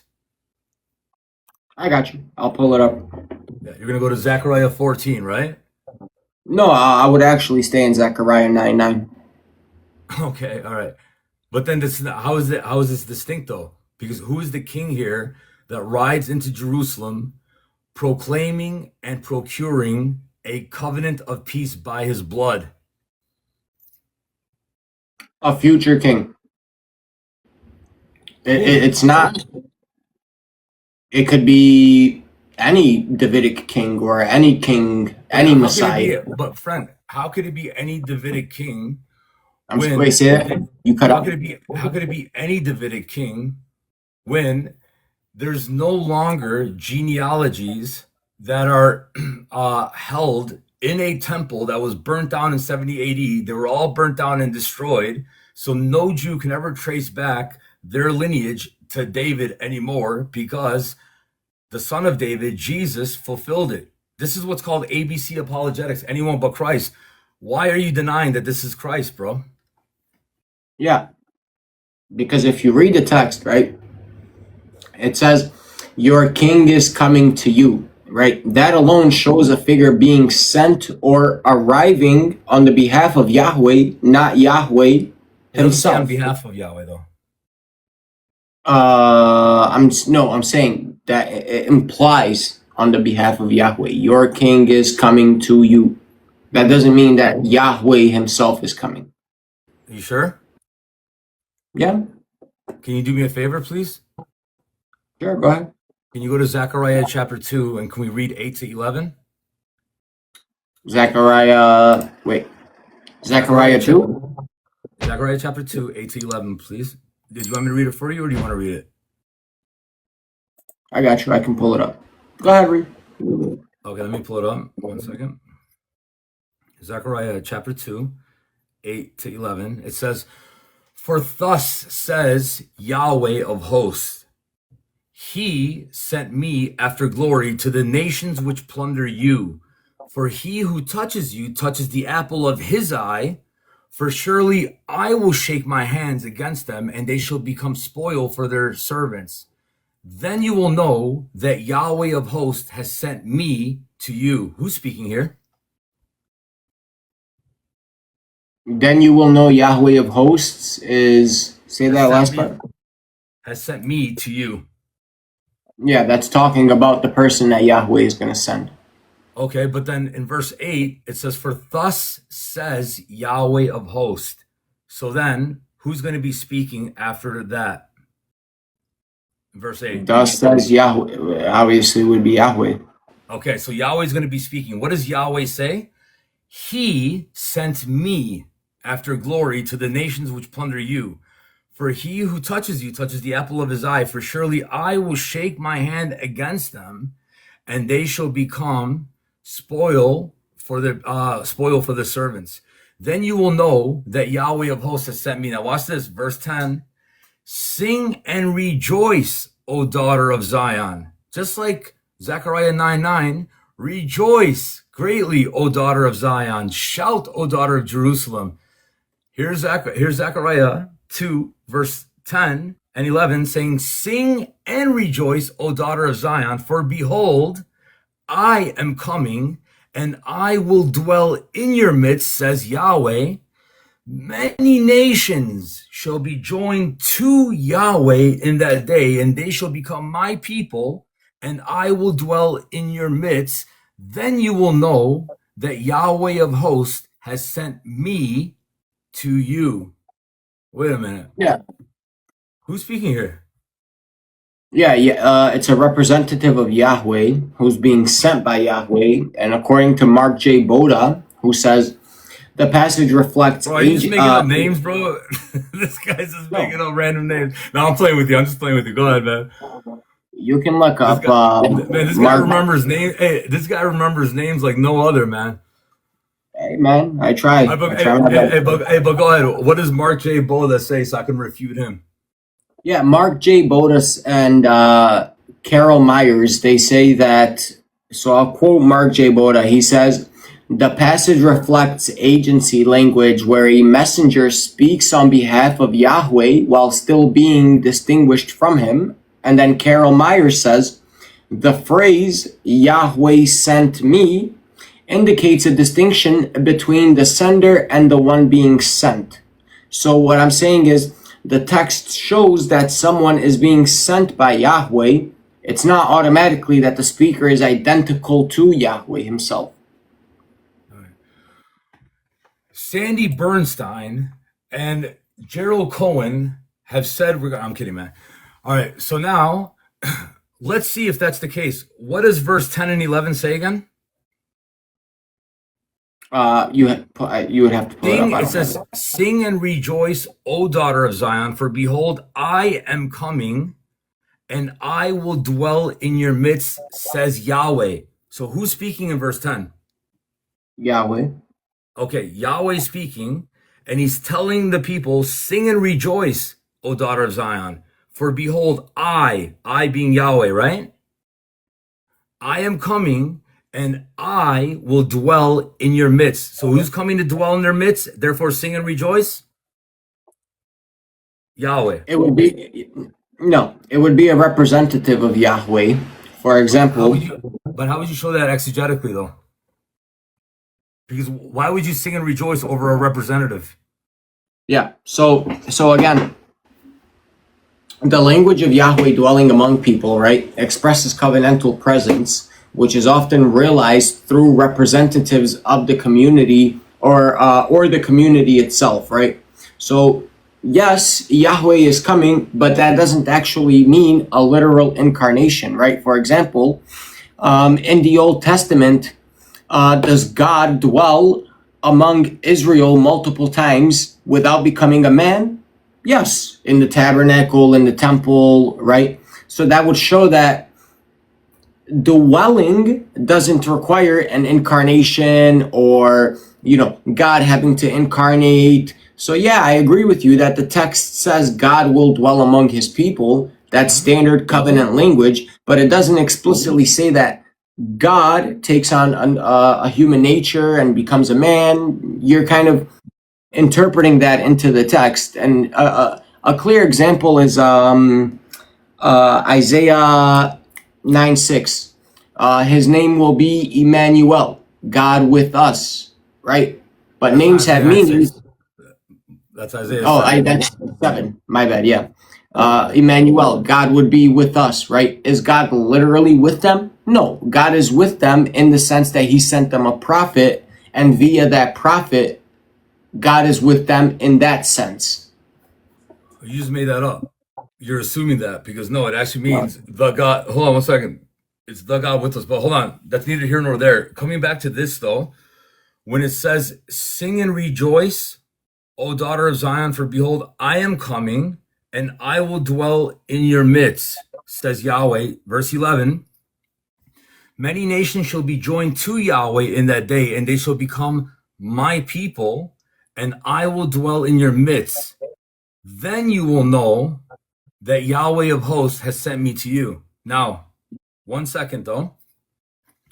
You said that this does not speak about like an incarnation where Yahweh is going to incarnate and he's going to come and dwell, but the singing and rejoicing is by virtue of Yahweh coming to dwell amongst his people, correct?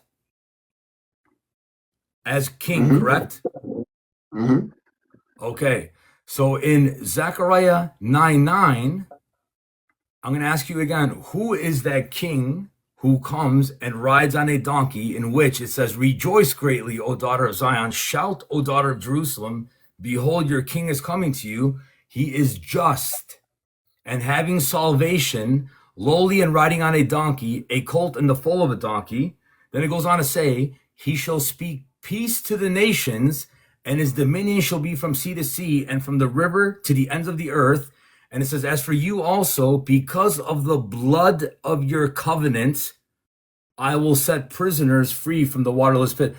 What does it mean that this king is coming into Jerusalem riding on a donkey and establishes peace by virtue of a blood covenant in verse 11? In Zechariah 9? Correct. Or, yeah. So again, to address your earlier passage, right?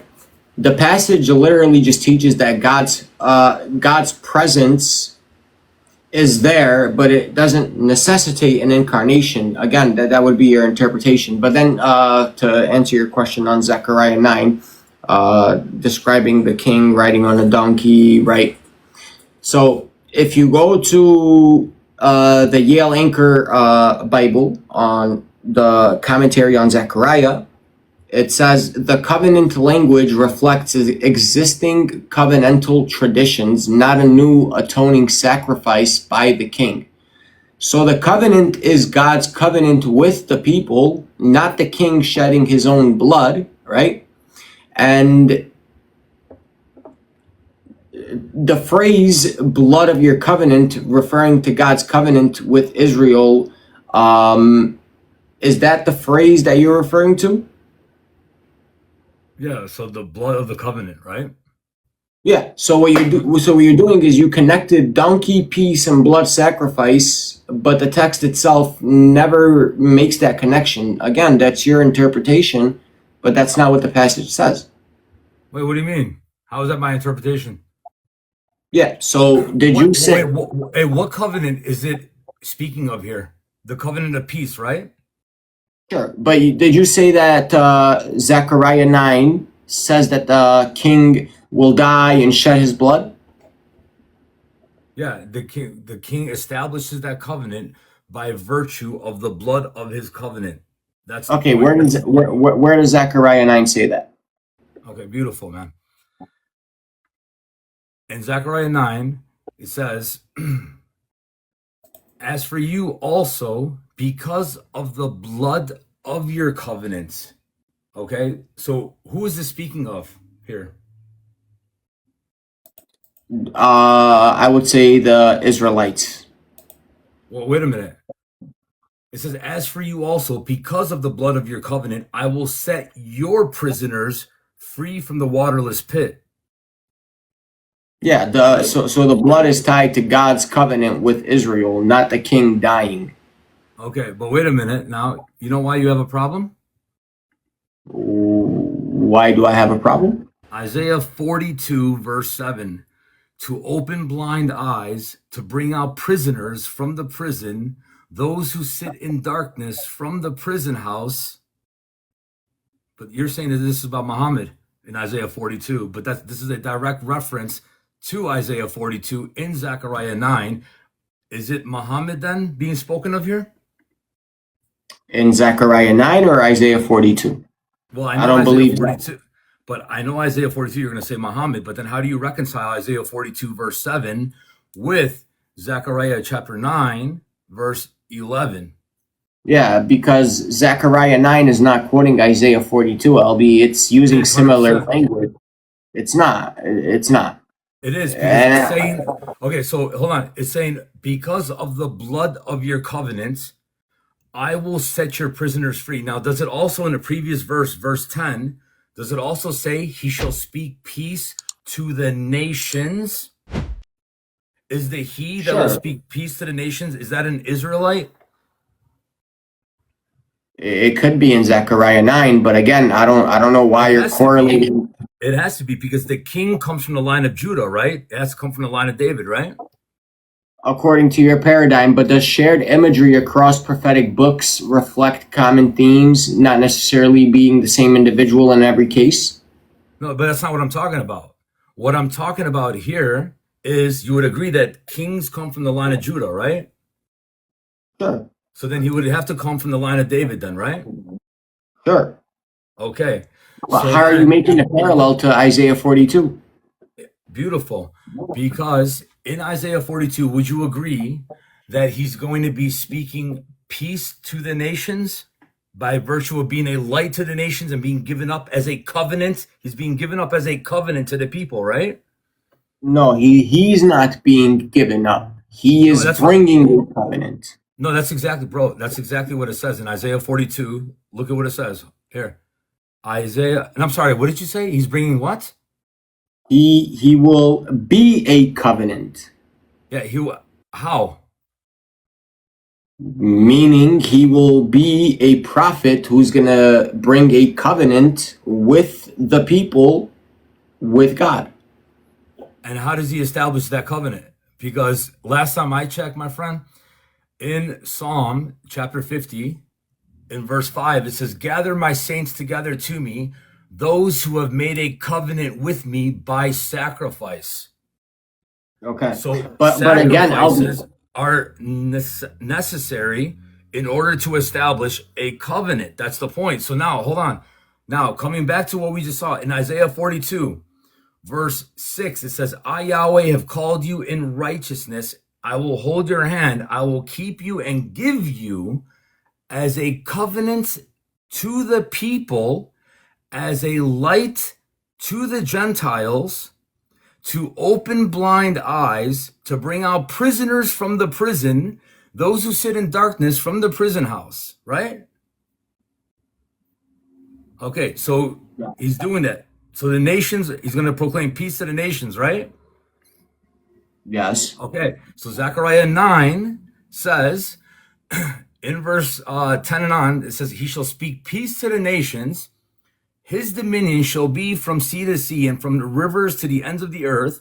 As for you also, because of the blood of your covenant, I will set your prisoners free from the waterless pit. Return to the stronghold, you prisoners of hope. Even today I declare that I will restore double to you. So, is he speaking peace to the nations and setting the prisoners free? yeah, but again, Albie, similar language like setting prisoners free or bringing light, right? That appears across the books of almost all the prophets, but it doesn't automatically identify that it's the same person. You know why it does? Go ahead. Because there's only one person that's identified as the one who's going to be gathering all the nations to himself. And that's the But Messiah, bro. So are you saying similarity in wording equals the same No, identity of absolutely the not. servant? Not similarity in wording, but similarity in acts, meaning that if the whole Tanakh speaks of one person who's going to be gathering the nations to himself, then there can't be any other person. Who else would it be? Name me somebody. Yeah, but you're assuming that the entire Tanakh is about the person of Christ, where I literally quoted like 20 different scholars that say no, it could be about Israel, it could be about I don't care, a bro. king, I don't it mean to could be interrupt. about. Yeah, go ahead. Sorry about that. I don't mean to interrupt you by it could be, it could be, it could be. Let me see what Jesus says in Luke chapter 24, verse 44 and 45. He simply says, Then he said to them, These are the words which I have spoken to you while I was still with you, that all things must be fulfilled, which was written in the law of Moses and the prophets and the Psalms concerning me. So now let's do this. With Zechariah 9, we see this, but then it mentions the blood covenant, correct? Can you do me a quick Correct. favor? And we're almost done. Just a little bit more. Can you go to Zechariah chapter 12, verse 10 for me? If you don't mind, I'll read it for you. Oh, I already know it. Of course you do. They will mourn for me. Let me read it. Let me They read will it. pierce. Wait. They will mourn for me like one mourns for a child, Not a child, bro. uh, An only son. an only son. They have pierced me. Right? I'm close. Yeah, not bad. You're not far from the kingdom, bro. You just need to repent and come to Hey Christ. All man. right. So Hey Zechariah. man. I got the kingdom, bro. Daniel too, man. You already know. All right. Zechariah I'll chapter be. 12, verse I got like five maybe more two, minutes. I three got more it. minutes, bro. Okay, just 5 more minutes and then we'll be done. All right. So I'll I'm second. like shut eye, brother. Sorry, you look like a white version of Snoop Dogg. I know, I'm kidding. So listen, and I will pour on the house of David and on the inhabitants of Jerusalem the spirit of grace and supplication. Then they will look on me, whom they have They have pierced. pierced. But Yeah. wait a minute. Who's speaking here? That's Yahweh speaking. But how can Yahweh be pierced if he never took on a human form? Got you. So if you look at if you look at the language of Zechariah 12, right? It's not Yahweh literally being pierced, right? It's Yahweh saying it's using hyperbolic language to the Israelites. You've transgressed against me as if you have pierced me, right?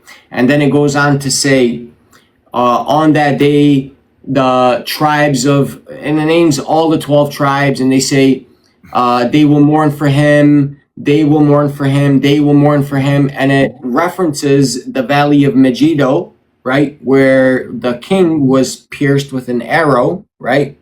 And all the clans came and they were crying and weeping over him. So if you're trying to correlate that back to Christ, you can't, because even if I grant you that it's Yahweh being pierced, right? Problem is, the very next verse refutes it being about Christ, because none of the clans came to weep over the crucifixion of Christ, like Zechariah 12 says they would. Beautiful. So let me respond to that. So number one, when he's making the comparison that in that day there shall be great mourning in Jerusalem, like the mourning of Hadad Rimon in the plain of Megiddo. This was in 2 Kings chapter 23, verse 29.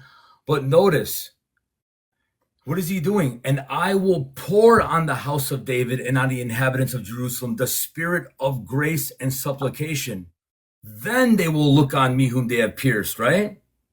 Mm-hmm. So it's not talking about Jesus pouring out his spirit while he's hanging on the cross. However, John 19:37 quotes this passage, and Revelation chapter 1, verse 7 quotes this passage about Jesus. And this is speaking about his second advent when he returns and he pours out the spirit on them. But now, with that being said, I have a question just regarding Isaiah, and then we can, we can just simply end it. All right. Okay. 2 more Go ahead. minutes. How many servants are mentioned in Isaiah? Isaiah 42. No. Like in the totality of Isaiah, how many different classes of servants are there? There's 4 servant songs. No, I know there's 4 servant songs. I understand Isaiah 42, Isaiah 49, Isaiah 50, and Isaiah 53. I get that. What I'm asking is when it references servant, Yeah, it's always a servant to Yahweh, right? of course. Okay. How many different servants were there in Isaiah? Would you agree that there are 2 classes of servants within the context and the totality of Isaiah? Yeah, I can grant that, sure. Are both those servants identified as Israel, one being the nation, the other one being the Messiah?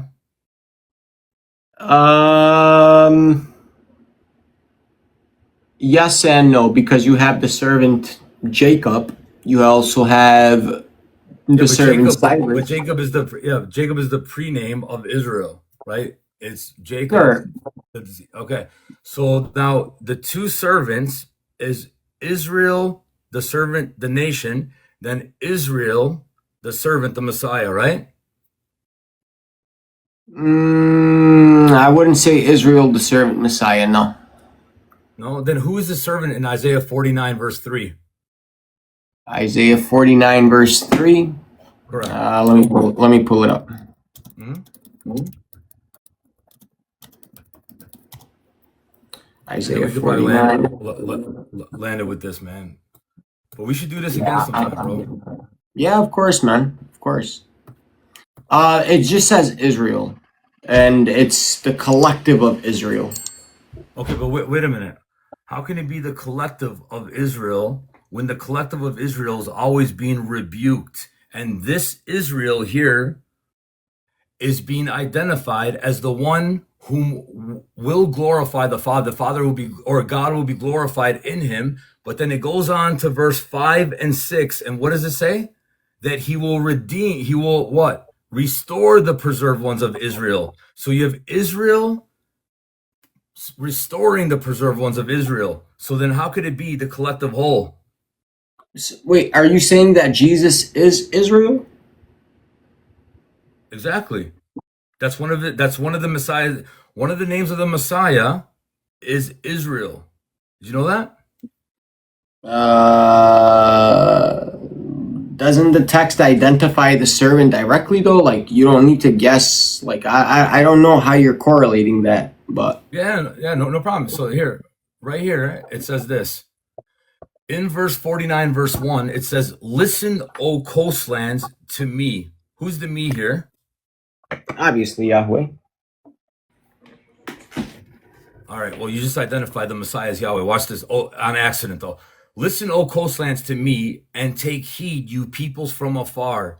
Yahweh has called me from the womb.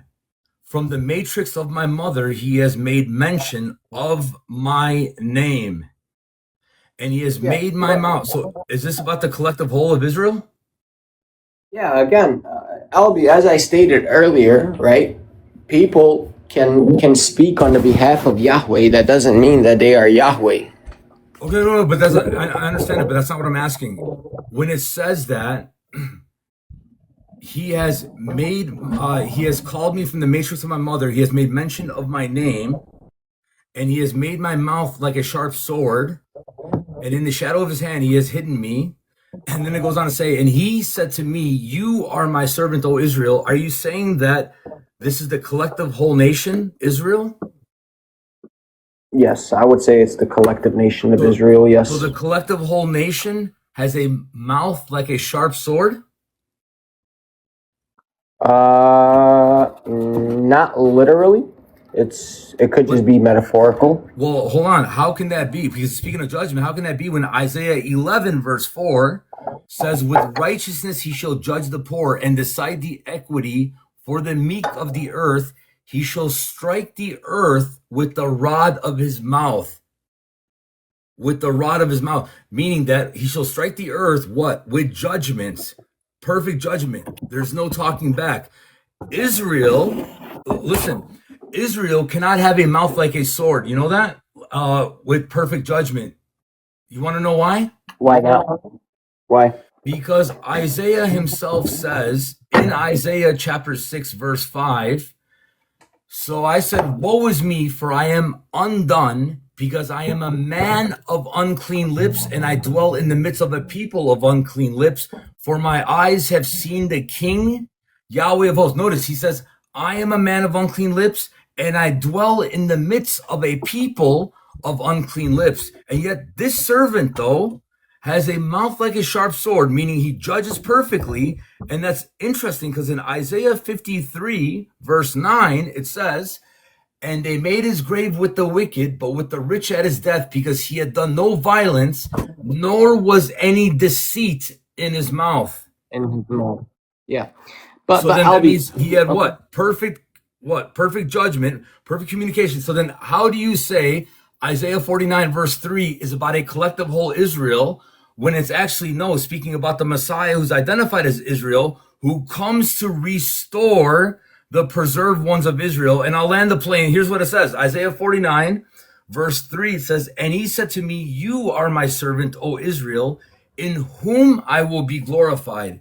Then I said, I have labored in vain, I have spent my strength for nothing and in vain, yet surely my just reward is with Yahweh and my work with my God. And now Yahweh says, who formed me from the womb to be his servant, to bring Jacob back to him, so that Israel is gathered to him. For I shall be glorious in the eyes of Yahweh, and my God shall be my strength. Indeed, he says it is too small of a thing that you should be my servant, to raise up the tribes of Jacob and to restore the preserved ones of Israel. I will also give you as a light to the Gentiles, that you should be my salvation to the ends of the earth. Would you agree now that the Messiah is identified here as Israel, the servant who comes to restore Israel, collective whole, along with the rest of the Gentiles? I wouldn't, but I will do this. This is my first time hearing the claim that Jesus is Israel. I 4 years into the debate scene, I've never heard anyone make that argument. So I can look into it, and if you want, we can touch back on this in a couple of days. Look, write down these verses. Isaiah chapter 5, 1 through 7, it speaks about the parable of the vine dressers. The vine dressers, the vine, or not divine, but the vine, it's called Israel. Israel is the vine, right? The fruit of the vine, but they're called wicked. All right, wicked and wicked and evil. So they're called the vine. Jesus says in John 15, 1 through 4, I am the true vine. Hosea chapter 11, verse 1 says, when Israel was a child, I loved him, and out of Egypt I called my son. When Israel was a child, I loved him, and out of Egypt I called my son. Matthew 2, 13 to 15 quotes this about Jesus. Therefore, he is the true Israel, the true vine, who comes to restore the ends of the earth, bro. Thank you for having me, man. Hey, Albee, of course, man. Look, I just answer the final question though, real quick. So, how many the servants that are mentioned in Israel? We agree that there is one that's collective whole Israel, the nation, right? In Isaiah 42. In Isaiah, period, there are places in Isaiah where it's collective whole Israel as the singular servant. Correct? Can we agree on that? Yeah. Yes. Okay. But then there's Yes. elsewhere where the servant is being used as a singular person who's also identified as what? The stock of Israel, Israel. Right? So both servants are identified as Israel. So under what category would Jacob fall under? I'm sorry. I'm sorry. Under which two categories then Jacob fall? Wait, what do you mean with Jacob? Jacob, Albie, you can said? you hear Because me? you were breaking up. Yeah, I can hear you now better. No. So Jacob is called Israel, right? Out of To the bring two Jacob back categories to that you him. just said, hmm am I cutting out, guys? You were, but now you're Oh, better. I got a lag. You're doing better though. Is it good now? hmm Yeah. So under which category, like out of the two that you just said, which category would Jacob, who's identified as Israel, fall under? Yeah. So Jacob would be in rebellion, in which when he brings Jacob back to him, he's then identified as Israel, just like God changed the name of Jacob from Jacob the deceiver to Israel, the one who wrestles with God. And so it says here in Isaiah 49, and now Yahweh says, who formed me from the womb to be his servant, to bring Jacob back to him so that Israel is gathered to him. Notice, bringing Jacob back to him means repentance so that Israel will be gathered to him. Jacob is Israel. Israel is Jacob, but Jacob is Israel upon repentance in this context. So, all in all, though, the two servants, you have one, which is a collective whole nation, but then you have the other servant, which is a singular person that comes, who's also identified as Israel, correct?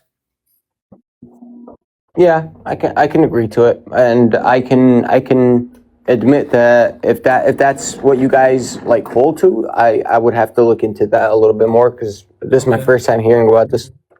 No problem. And is one of the names of Muhammad Israel? No. Therefore, he can't be the servant of Isaiah 42. Case closed, man. Get some rest, bro. Amen. Amen. I already showed that Israel is omitted in the early manuscripts of that, but hey, we could save that for Get another. some rest, dude. It's all good, man. Thank you very much, though, for your time. Of course, man. No, my wife is texting me. She's like, "Come on, it's 6 You got a.m. married? Get your ass to You got sleep." married? Yeah, All right, brother. man. Congratulations, bro. Tell her thank you Appreciate it, Albie. tell her thank you on behalf of all of us, man, for allowing you to, spend some time with us. You know what I mean? Oh, she's listening. She's listening. Don't worry. All right. Well, listen, friend, great will be your reward for dealing with such a person for the rest of your life. All right. Don't worry, my friend. God To the willing, light. All man. right, God man. I'm just willing. kidding. All right. Take care, guys. No, Albie. No, genuinely. Thank you for the good convo. Very respectful. I hope I was respectful to you as well. Very, bro. Very. And yeah, man, let's keep it. I like it like this. Let's keep it like this moving forward, man, on both sides. And, this is more fruitful than us yelling and screaming and, things of that nature. So, Albie, I want to say thank you. And anytime you want to come up, bro, you already know you got a platform to come to and we can talk and chop it up about anything, man. Yeah, I appreciate that. And I just want to thank all the Christians and even the Muslims too that tolerated both of us, man. Appreciate it. And thanks for not being disrespectful Christians to the Muslims. That's not what we're about. That's not what we should be doing. All right, guys. God bless you guys. Thank you so much, man. God bless, Albie. Have a good night, brother. You as well, bro. Thank you, man. Hey, chat. I can't believe I'm about to say this, but can we get a W Albee in the chat? Like, I'm not gonna lie. Albee was very, very respectful today. He was very, and look, Albee is a good teacher. I've always said it. His biggest thing was, and Albee, don't take this, like, I'm not trying to disrespect you, brother. Albee's thing always was like talking a little too much, right? And he's getting better at that. He's learning how to dialogue a little bit better. So shout outs to him. You know, he's growing as a speaker, as a debater, and he's growing just as a person in general, you know. So we got to respect that. So shout out to Albee for that, you know. Look, I had a good time. It was very, like, guys, I genuinely, you can even ask Albee, what we just did was completely unplanned. In fact, Albee got brought up by accident on the live, and he was just like, hey, bro, you want to run it? And I was like, all right, let's do it, man. So very, very unprepared, but I still think it was extremely educational on both sides. To the Muslims, I do want to say sorry because, look, Isaiah 42 is a very, very deep prophecy, and I wish we had more time to like go into it and explain it. So I hope, you know, as Muslims, you guys learned something.